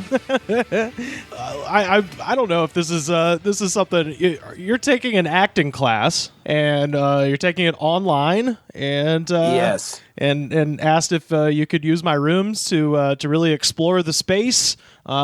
Yes, it's been embarrassing for everybody, not you, but for. I just want to know. Can I see a little, a ballet movement of some kind? What's happening in there? It's me sitting down. I could totally do it in the living room. Like it's all me sitting down, but it's like me going like, in these trying times, we want you to know that you're being looked after. It's like shit like that. It's basically just Zoom voiceover shit. Oh, it's for like commercials and that kind of thing? Yeah, it's a commercial acting class. Oh, okay. I haven't really started the other one yet, but it starts in December. But yeah, I was like, shit, while I'm unemployed as hell and we're all about to be locked down again, it's like, what better time? Yeah, what's LA been like the past week? Man, not shit has been going on. Well, everyone's like scrambling to eat out as much as they can because they're about to shut that shit down. Which is a great move. That's a good way to do it. Should have happened long ago. Right. Well, the thing is, so they're shutting down outdoor dining now. Not just, indoor dining's been shut down, but outdoor dining's being shut down now, except for in Pasadena, because Pasadena is its own city. Yeah. So Pasadena is choosing to not listen to that declaration, I guess. So people are going to be flocking to Pasadena to eat outdoors. Oh my God. During this time. They're the person that's like, I wouldn't feel right unless I had my birthday at an O'Charlie's. Like, I wouldn't feel right. Well, it's the hometown of Van Halen. It's the I did a little research. It's the hometown of Jackie Robinson, Van Halen, and Sirhan, the guy that murdered Bobby Kennedy. Yeah, that's right. And Mandy Moore. Oh, okay, yeah. Pretty similar. Yeah, I was going to say that kind of is a sort of a microcosm of everything I've seen since I've got back to Alabama, which is every fucking store I go into, for the most part, people are being good and they've got masks on, and then there's always one person who just doesn't. And I'm like, oh, look at you, the most special boy in Alabama. Like, yeah. I was gonna say, how's it been back home? I've pretty much maintained my routine, the same as LA, where it's like I'll leave the house at midnight to go drive around and just kind of survey the landscape. But yeah, like I said, I've been in a couple grocery stores, and in LA, of course, everybody pretty much has the mask on. In Alabama, it's almost everybody, and then there'll be one person, which is like, it's still a big deal if it's like Aloysius, the fucking wheelbarrow farm boy or whatever. But so that's still a big deal. But the one that I saw that freaked me out was I went to Walmart and it was a nurse. It was a lady in scrubs, theoretically having either just come from or on her way to a hospital, was just pushing the goddamn cart just with milk and eggs and shit, no mask. Bitch, put that shit on. What are you doing? Dude, I've noticed a lot of like medical professionals are kind of cocky about it. I don't know. Yeah. I've talked to some people who just thought like they like who are in medicine who just feel like but not me though. I mean, I'm around it constantly, so I'll just do whatever. Oh my God, it's I don't know. Yeah. It feels honestly, and this might be a little too lofty or whatever, but it honestly feels like watching the Iraq War happen in like 2003, where it's like I was 15 or 16. I'm like, I'm not a smart person, but I can see this is a stupid thing to do, you know? And the same with this, it's like, I'm not a virologist. I'm not a medical science person at all, but I'm just watching everyone, you know, do this dumb thing and be totally cool with it. Well, to be fair, it is happening out here too. Like the other night, I went to go get a takeout for me and Carly, and I was just waiting in the place and waiting on the order. And this guy comes in just maskless, and everyone's immediately like, you know, he couldn't have cared less. He was like, sort of like just like walking, like he had other things on his mind, and like the person behind the counter was being like, "Whoa, what are you doing? What are you doing?" Yeah. He's like, I'm sorry, what? And he's like, "Put this mask on right now." Yeah. And he was like, oh, God, sorry, I forgot. It's like, bullshit. You didn't forget. You just didn't want someone to tell you to put a mask on, you baby. God, yeah. I wish anyone was that concerned here. It's more just like everybody's just kind of doing it, and then one person is just walking around, and you're just like, you don't want to be the person that says some shit to him, but it's just like, what? It's been months. What's your deal? I guess that's the difference in being in a place where like honking your horn means it's like a death threat and not just get out of the way. That is, you know what I mean? Like, man, that's a good point, actually. Yeah. Like there's like a lot of repressed anger in the South. So it's like when people honk their horn at you, you're like, oh, sorry. And you get out of the way. When people honk their horn at you, they're like, they're at their last, like the last straw is about to be broken, and they're about to get out of the car and pull you out and slit your throat on the freeway. Well, speaking of which, I've got a fucking ridiculous story here. This is from McDonough, Georgia. Ola High School in McDonough, Georgia had no plans to host a homecoming dance this year for obvious reasons. So parents in the town, about 35 miles south of Atlanta, did it themselves with no precautions on November 14th. So they're great. Yeah. So the school was like, hey, we're not going to do this because it's a terrible idea. And then all of the shitty parents in suburban Atlanta were like, oh, y'all, we're going to do it. Fuck them. It's a further proof, like, this year has really shown a light on things that aren't important. Yeah. Like, Thanksgiving, Christmas, weddings. These things are not important. Like, people attribute a lot of self-importance to them because they want their life to feel important, but they're not important whatsoever. Right.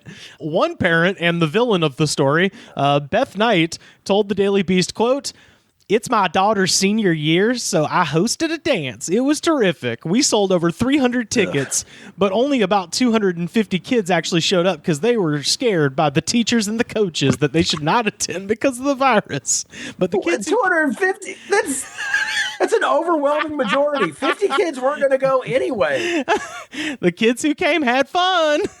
And then I just guess there's 50 kids who are pussies, or their parents are pussies.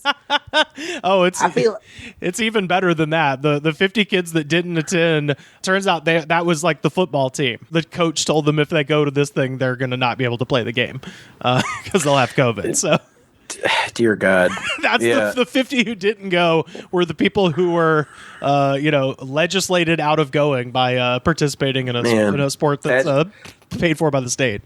That whole football charade too, yeah. Stay healthy so you can get CTE. We're dancing it off. One apparent attendee posted on Instagram, squatting in front of a wall with students in black and red dresses behind him. Quote, "This do be our last HOCO," wrote another student. Dear Lord. This is me finding out that children are calling homecoming HOCO now. Jesus. I'll tell you. Did you ever get much out of, even beyond how unbelievably irresponsible students, like, no one likes dances.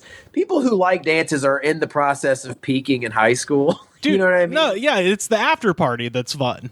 The dance itself sucks and is stupid. It's the thing you go to afterwards and everybody fucking gets drunk and jumps in the pool. That's the fun part. This is the first time I tried cocaine. Also, damn, dude. My date ditched me for her boyfriend as soon as we got there, and I was like, I hate this, and I'm just fat in a suit. And then I tried cocaine for the first time that night. So that sounds like a fun night. The only time I want to dance is like as an adult and on ecstasy. Last week, the Daily Beast reported that parents at a school in Rolla, Missouri, threw a homecoming dance for 200 students in that community. In the aftermath of the event, you love it when they refer to something that happens after a party, the aftermath. The aftermath of the event? Yeah, that sounds like they're rationing off food at a fucking... In the aftermath of the event, as infections spread in the school, and they were actually forced to return to remote learning. So this one party closed the school down. How many kids got COVID, did it say? It didn't say. It just said that 200 students went to the thing, and then they came back to school the next Monday, and then they had to close the school down. So, yeah, it's like everyone came back to school in an iron lung. Right. Like, we just can't fit these iron lungs in the hallways. When asked on Monday if she feared that her own event could turn into a super spreader, creating a pre-Thanksgiving surge of cases in McDonough, Knight seemed to take issue with that question. Quote, "It seems the liberals and the Democrats want to keep the virus agenda front and center. The conservatives, on the other hand, are ready to embrace freedom again. This whole virus plandemic, What patriots? Plandemic, scamdemic has totally ruined 2020 for me." I like how they act as if it's like, well, I don't know. I guess everyone came because I'm so popular. I don't know. It's like a humble brag that you had a super spreader event. It's like, I guess I shouldn't be so popular all the time. I don't know. Well, and the thing is, this is the mom that planned the thing. This isn't a child. This is the fucking mom just being like, well, everybody loved my party. And you're like, you're hosting a party for teenagers. You're a fucking loser. The worst people about all this shit are people who are 10 years underneath like the absolute crosshairs for what COVID affects. Oh, yeah. They don't want to feel old. Yeah. So they're like, I'm still young. And then they have these super spreader events.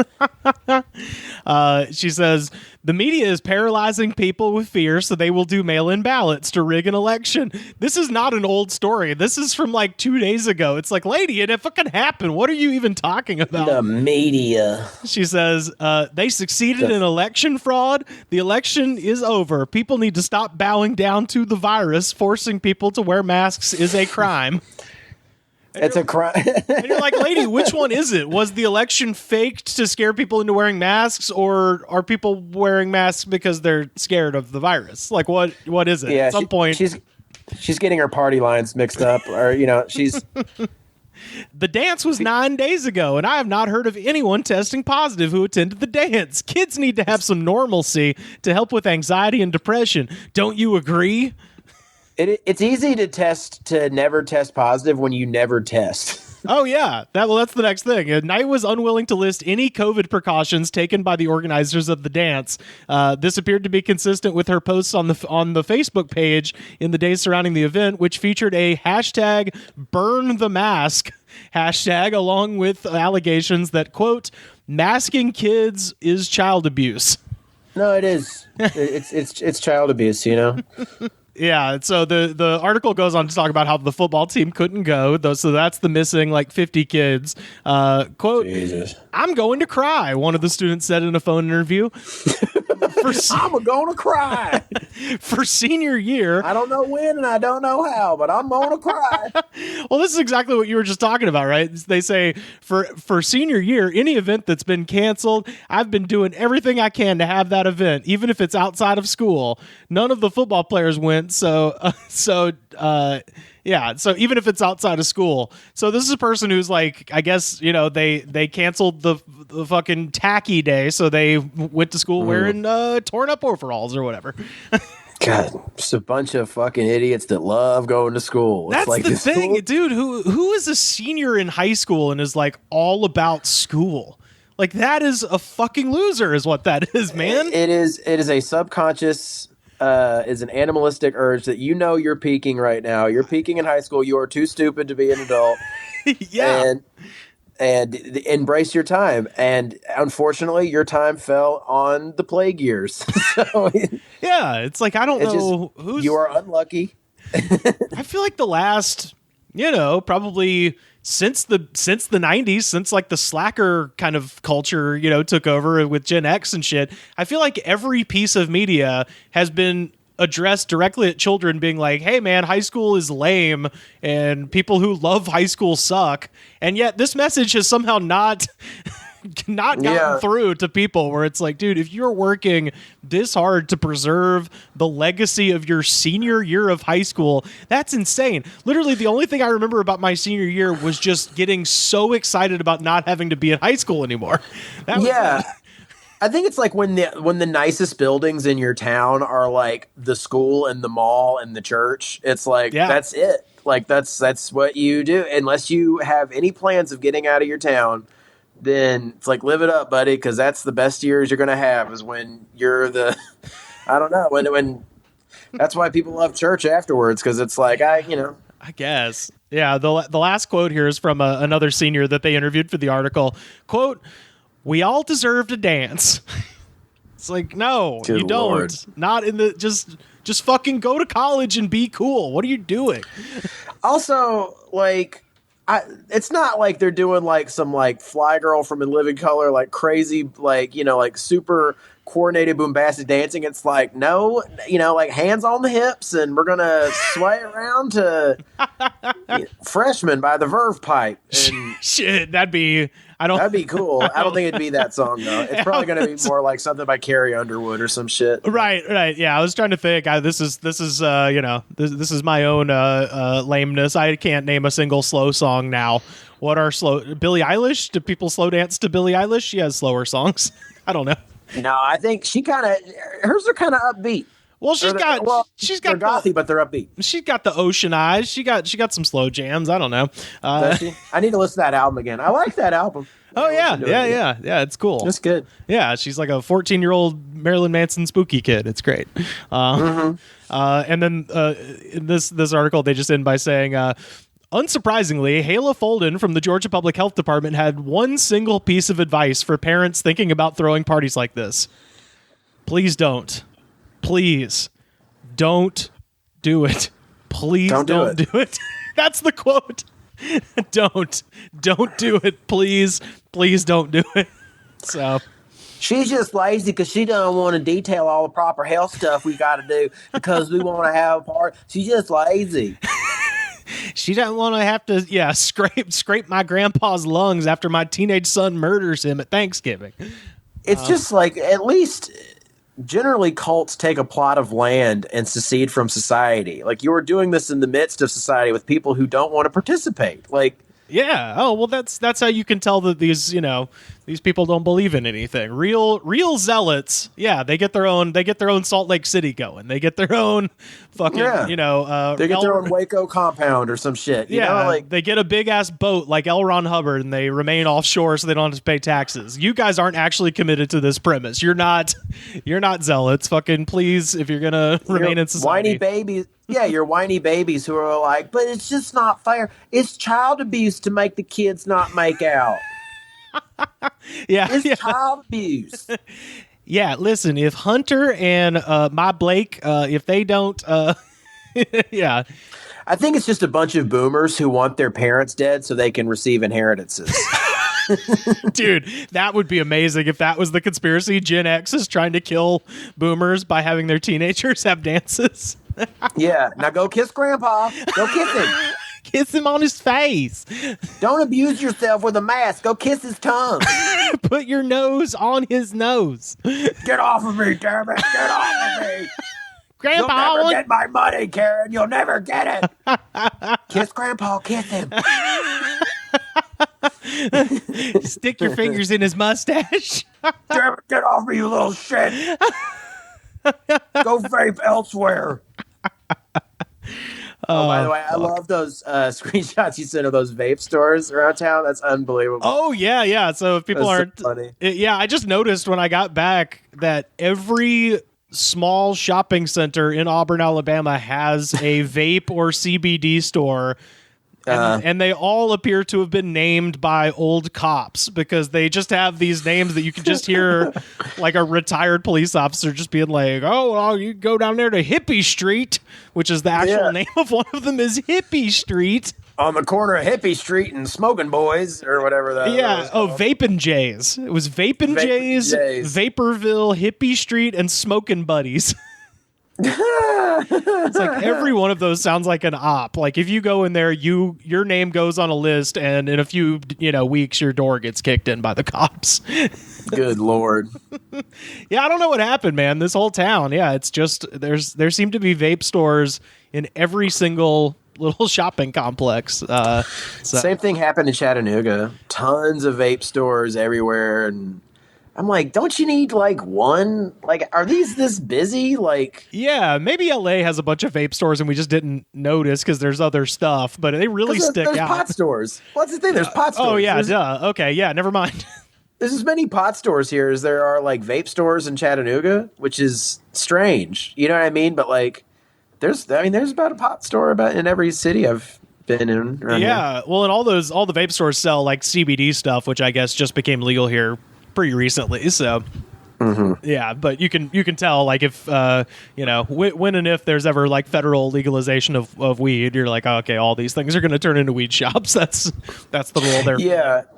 They're all going to have that feeling that Blockbuster had like at weekend in Netflix's beginning. They're like, okay, we have to pivot, but how? Like, there's no pivoting. This is going to turn into a Domino's. Like, there's no pivoting. Oh, man.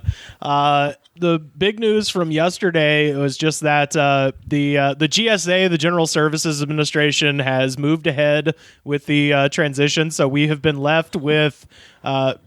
It's weird because Trump has this person, Emily Murphy, that he installed in the GSA. And as of this recording, he is still tweeting about how she's doing a very good job, even though her job is to basically assign his people's offices to Joe Biden's people. And move them out. So he's threading a real thin line on Twitter here of maintaining, I won this election, I will never concede, that kind of shit. But then also just being like, well, I guess the office lady can, dustbuster behind the desk because they're moving it out of here. So yeah, I just want to be like, dude, please don't concede. Like, please have the army come remove you. Like. He knows he's so full of fucking shit. Like he's never said one sincere thing ever. Like he's not going to actually get in the way of like the Biden administration taking over because he can't. He knows he can't.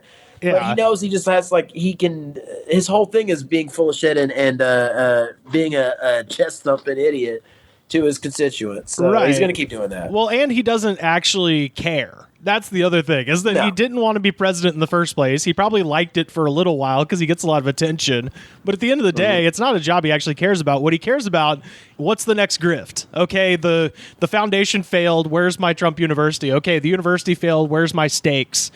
So he's worrying about the next grift.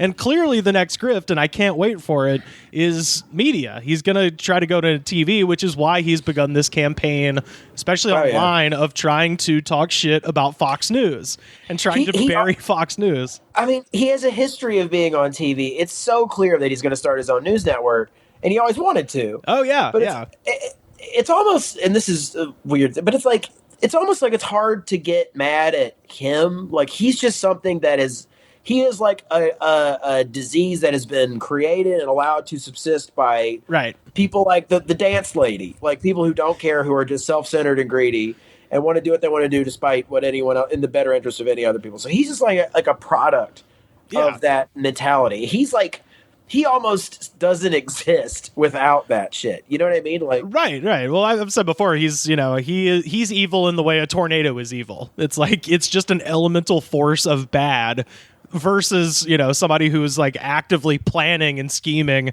for whatever. He's Howard from Uncut Gems. Like, all right, what's the next bet? What's the next thing? And like I said, the past couple days on Twitter, his Twitter has become kind of boring a little bit after 4 years of just straight, if nothing else, like you're watching with wide-eyed horror, just like, holy shit, this is crazy.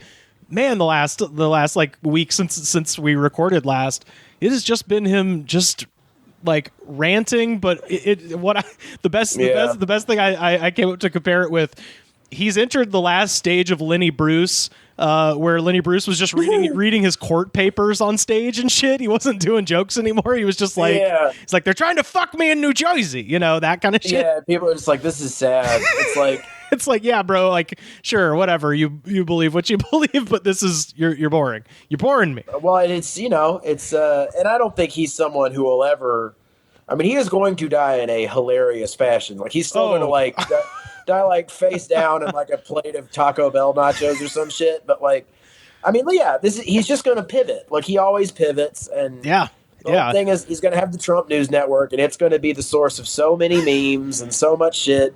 But it'll only be on, like, Roku or, like, something weird like that. That's the thing, is I don't think he'll actually get it on the air. I think he'll do it, and then he'll do what he always does, which is he'll get bored with it and just do something else. He'll get bored. Hard. Yeah.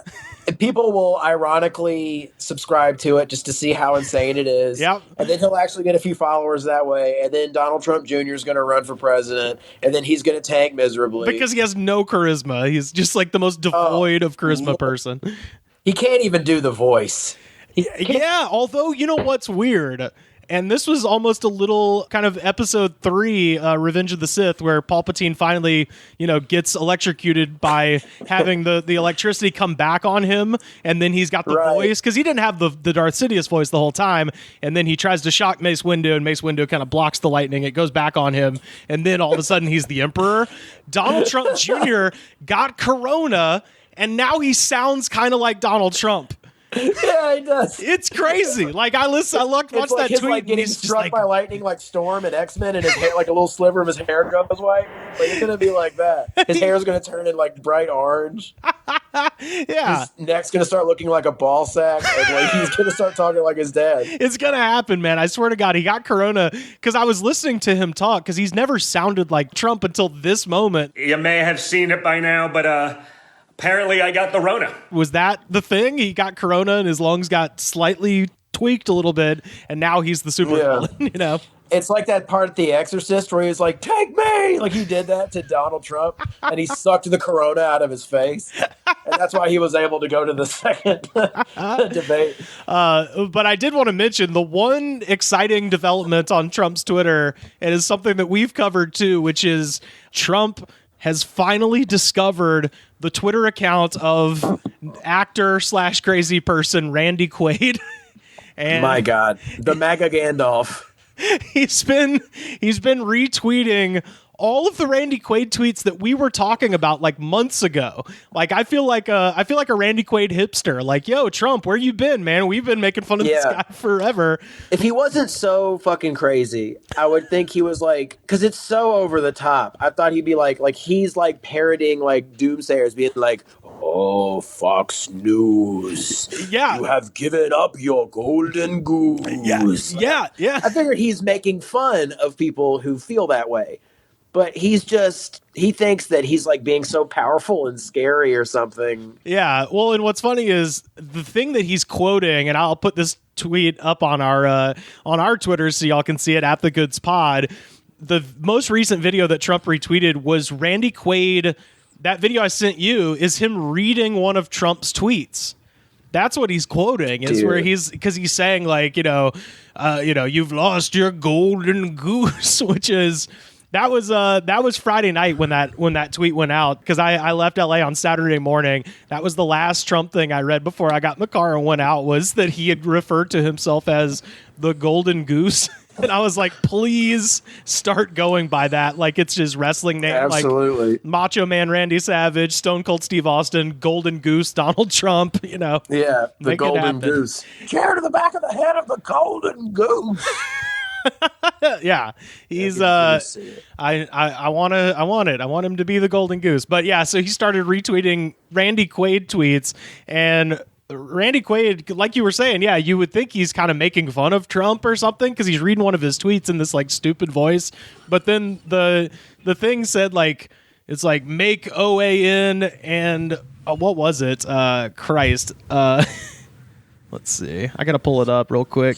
Which, at first, when he said that, I was stupid. I was like, the Oprah Winfrey Network? That's OWN. Yeah, OAN is like that real crazy one that, Trump is either going to try to, like, buy. That's the one that people are saying, like, he might try to buy that, the OAN network. Mm-hmm. But yeah, was Randy Quaid been in fucking anything since like that straight to video Christmas Vacation sequel? I don't know. Actually, that'd probably be a good thing to look up. Because he used to be an actor. For when this, he used to act and stuff. Yeah, well, he used to act and stuff, and then it was one of those things like he kind of faded, which tends to happen, and this business is not kind. I'll say that. Well, and then when he resurfaced, and I think we kind of mentioned this when we talked about him the first time, he resurfaced with his wife where they were like on the run from like the government for taxes, I think. And he kept getting arrested for fleeing hotel rooms. Like he would stay at a hotel room for a week with his wife, and they would just trash the place and put holes in the wall, and then they would just run away and shit like that. Something tells me though that Dennis is low key crazier. Yeah, well, I think we mentioned this because Dennis is like he's kind of conservative too. He's just not like as in your face. Yeah, he does like Capital One commercials and shit, but it's like I think it's because he can like hold it together better than Randy, but I think his actual theories are way more insane. Yeah. The last like good movie he was in was the Ice Harvest, which is a great fucking movie. Is that with John Cusack? John Cusack and Billy Bob Thornton. Yeah.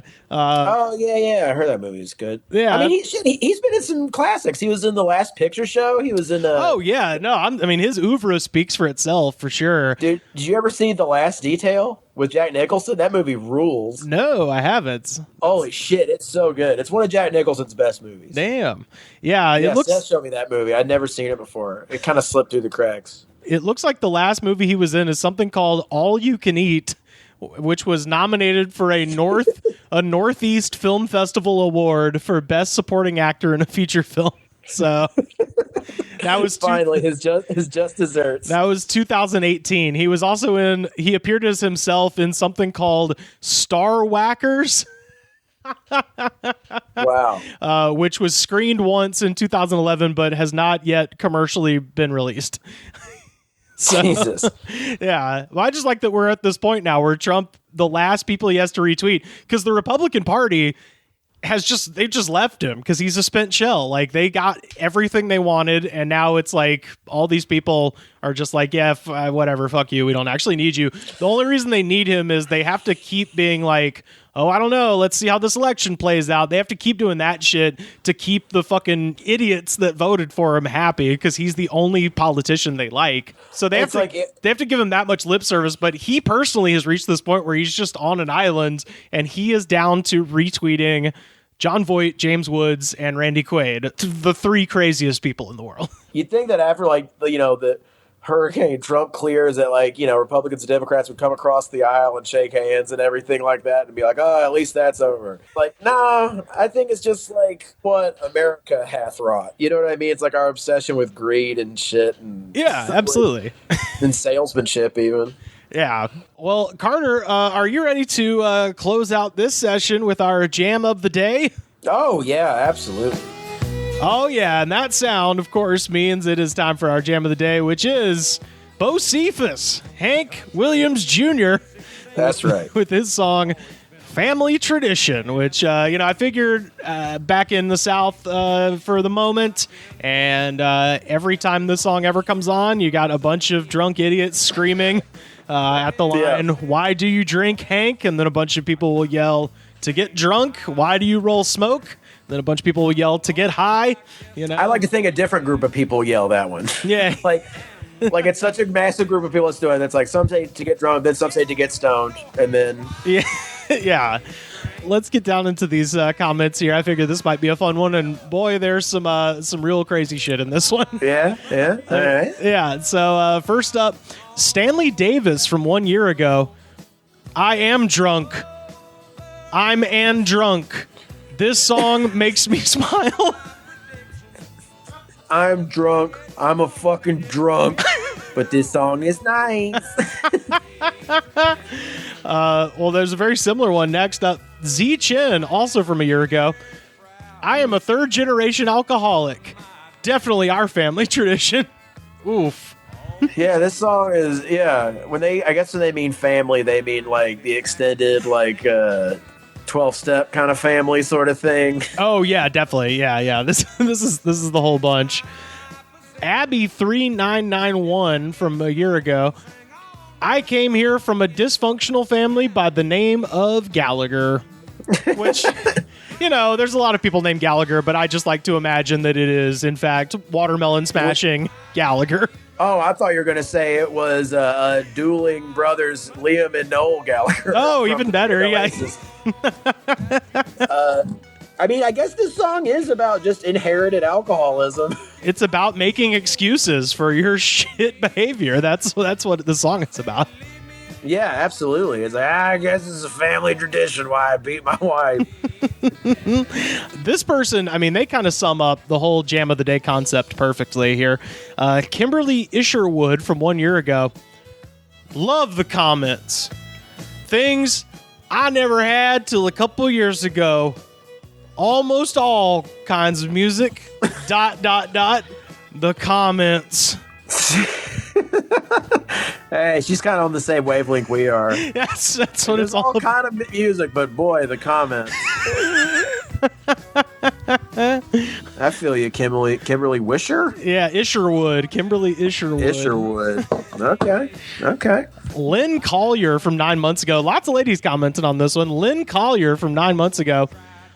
Lynn, why do you drink and roll smoke and drink a lot of whiskey and some smoke? Come over. Lynn, why are you redundant? Come over and drink a drink and drive my Cadillac CTS coupe. So this woman is inviting us to come over and drunk drive her car. She wants you to get drunk 3 times, smoke pot twice, and then drive her vintage Cadillac coupe. That's my favorite thing in the world, is coming over and driving your car drunk. That's right. Yeah. You can't start that fucking thing. You can buff it with a diaper, but... Camo Horse from 2 years ago. And this is a lie. I screwed myself up a few days ago when I crashed my dirt bike doing a 30-mile-per-hour wheelie. A clerk at the store I was getting snacks from the next day saw my bruises and road rash, and she asked me, how'd you get in this condition? And I just said, I'm just carrying on a family tradition. None of that happened. Oh, like the song. Yeah, like you mean like the song. You know why that didn't happen? That's very good. It's because that guy's like, I'm doing 30-mile-per-hour wheelies on a dirt bike. It's like, all right, you just want us to think you're cool. But then also the idea that a human being looked at someone else completely like bruised and fucked up in front of them and actually said in English, how did you get in this condition? As if to tee him up perfectly to say this line. It's like, no. Yeah, how did you get in this unique position? It's like, yeah. So I'm riding my dirt bike, right? And I'm playing a guitar solo at the same time. Then I had a piece of pizza in the other hand. And I fell, and I did like 3 backflips and a triple axel, and then I kind of skinned my knee. Everyone still applauded for me, but I went to the store afterwards, and someone said, how'd you get in this unique position? Also, my name is Hank. Like, I believe all this. Yeah, it makes sense. Dean Maker from 10 months ago. I would like all people to smoke weed when I kick the bucket. That would be awesome. I hope he leaves that same comment on every video that we've talked about. There's only one way this message is going to get out to the people. I hope that he keeps threatening death, he keeps flatlining, and then he gets miraculously saved. Everyone keeps packing the bowl, and then no, they can't quite get high yet because Dean Maker hasn't died. Lucky 7 from 2 years ago. I'm a freaking little Mexican dude, and sometimes I feel that's what it says. It says I'm a freaking little Mexican dude, and sometimes I feel like the past me was a damn country white boy. Damn, that's I'm a damn little freaking. He says I'm a freaking little Mexican dude. What a way to start. I mean, that'll grab your attention, man. You know, some people say "Call Me Ishmael" is the most captivating opening to a piece of literature, but I'm going to say "I'm a freaking little Mexican dude" is pretty good. I agree. Oh my god. Michael Creech from 3 months ago. Al's Family Restaurant in North Augusta, South Carolina, 1984. All right. That's it. That just it's giving you a time and a place for some reason. And the mystery is afoot. You go visit there, and they're like, "Yeah, there's a murder here." No one's wearing masks. It's upsetting. I love these kinds of comments because it's more mysteries afoot. MS2CU from 3 months ago. I just want to know which one did it. Did what? It doesn't say. It just says, I just want to know which one did it. Which one drank? Which one rolled smoke? Which one lived out the songs that he wrote? Like, I don't know. It's like, tell me that he did all of those. That's what he's saying. He's asking, why does he do this stuff? I just like to think it's, somebody stole the package off my porch. And I know they were listening to this song when they did it because I heard it coming out of the radio. But why'd you do it? Why'd you roll smoke? Alex P. from 2 months ago. It hard for me to type with thumb. So if you can read between lines, I will call you a genius. Just remember, most of my family, Anglo, while crack Johnny Corn, and I don't care. Look, I care. What part of world you come from, your God is God. Why should we be fighting, we brothers, in the alien of the Milky Way? Galaxy, why should we fight among each other we call earthlings? God had pick weakness of man on the hand. I am wear her out. And then 10 laughing emojis. See, to me, that's like this guy's personal, Kanye West Through the Wire. You know what I mean? Just got to spit the truth. He's like, man, I got some shit on my heart right now, dude. I got to spit this shit out. All I got's my thumb. I'm in a full body cast, but I got my thumb. People will get it. Yeah, because I actually got run into by this guy who was fucking playing a guitar solo and eating pizza on a dirt bike, and he ran his dirt bike straight into my car, and I got hurt. That's why I'm in this unique position. But man, we're in the alien galaxy, dude, and everyone, dude, we're all in the alien galaxy, brother. And if we can all just lay down our arms, dude, and come together and fucking and have an arm wrestling competition, bro. I'm just saying, dude, the alien galaxy is milky, bro. Then I laugh at myself. He's like, it's the 10 emoji. But then I like when people say dumb shit and then they put LOL as if man, I just made myself laugh. I'm fucking hilarious. Yeah, I like the idea that he's in a full body cast with just the thumb sticking out, and he did make himself laugh, but then his ribs were broken, so it was just very painful. I think it was just his nurse wrote this and used someone else's thumb so he doesn't have to take responsibility for his wild thoughts. Whoever was in the full body cast has to own up to it now. Vincent Chips from 1 year ago. I was going to jail and I was singing this song, going to the cop car. LOL 2019 rolling. I'm telling you, this is like an anthem for domestic violence. Yeah. Oh, yeah. I think there's probably a lot of people who've drunkenly sang this song in the back of a cop car. There's no doubt. Absolutely. Lord, I guess I win. Shut up back there. Well, this guy seems like he was tweeting this in the back of a cop car. Rope and Dope 47 from 9 months ago. Now I know why men drink. ... Was women. ... Now is hardware and software, pharmaceuticals, drugs, TV malware, hackers, which replaced computer viruses. ... Bruce Willis. Yeah, now I know what a TV dinner feels like. Come on, come to the comments section of Family Tradition. Have a few drinks. Have a few laughs. Yippee-ki-yay, motherfucker. Have a few drinks. Roll a little smoke. Live out the songs that you wrote. Sir, from 4 months ago. Oh, my. I feel like I should stand up and salute. Here he goes, Lancelot. Sir, from 4 months ago. Marriage is torture. My closest friends became tortured in situations that remind me of this song. What is this, fucking Brad Garrett? Marriage is torture. It's a family tradition, Raymond. Yeah, it's Steve Harvey. This is what he's cruising the It's cruising the tunes. Yeah.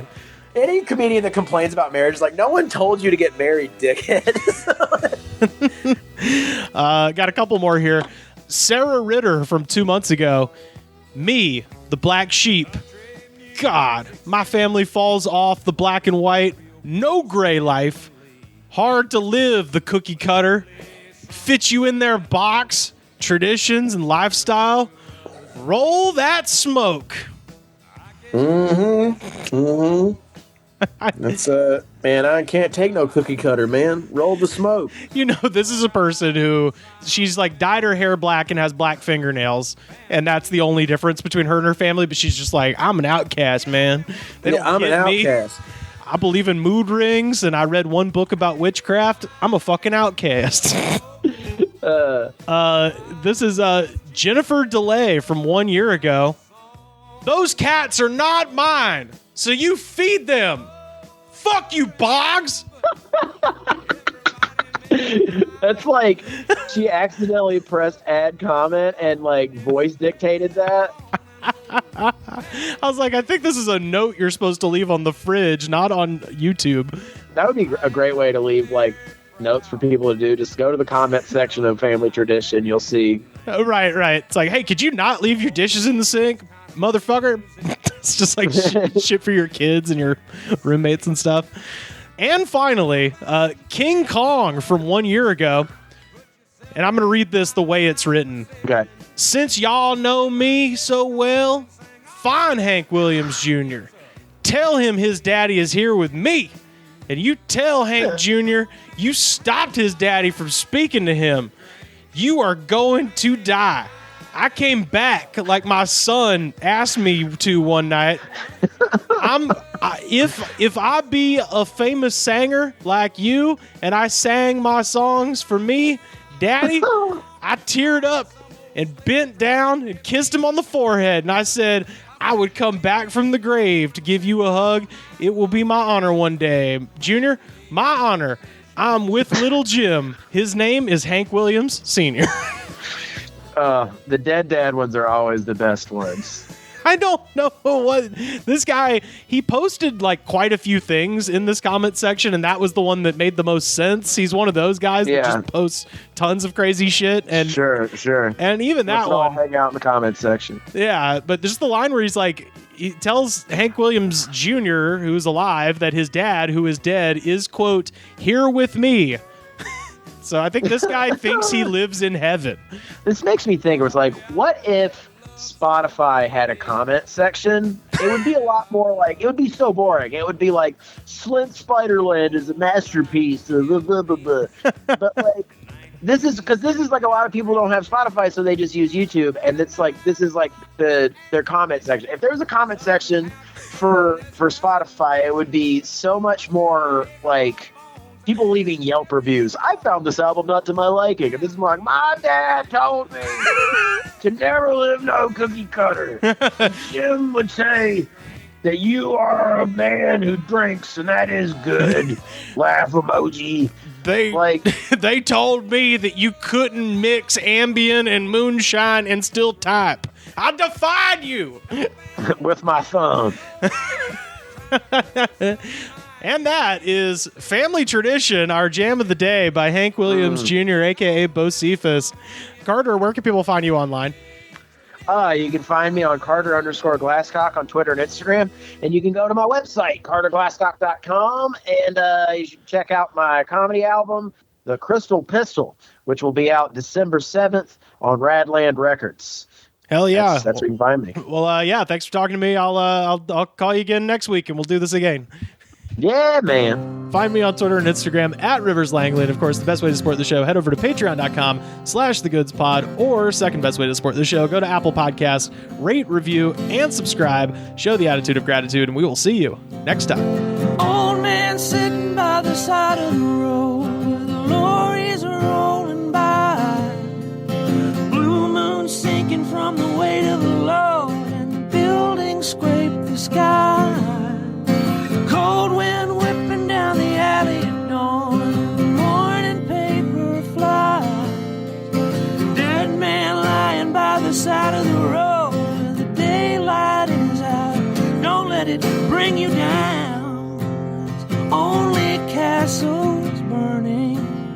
Find someone who's turning, and you will come around.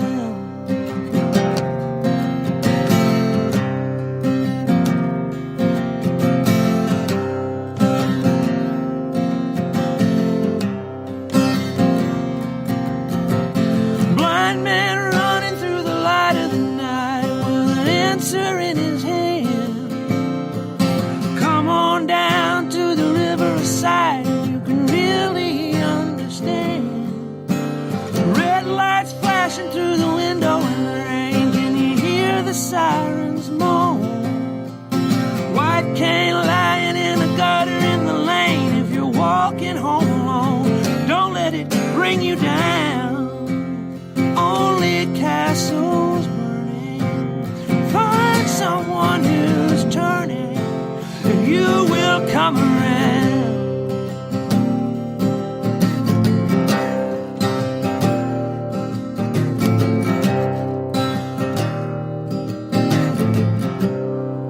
Don't let it bring you down. It's only castles burning. Find someone who's turning, and you will come around.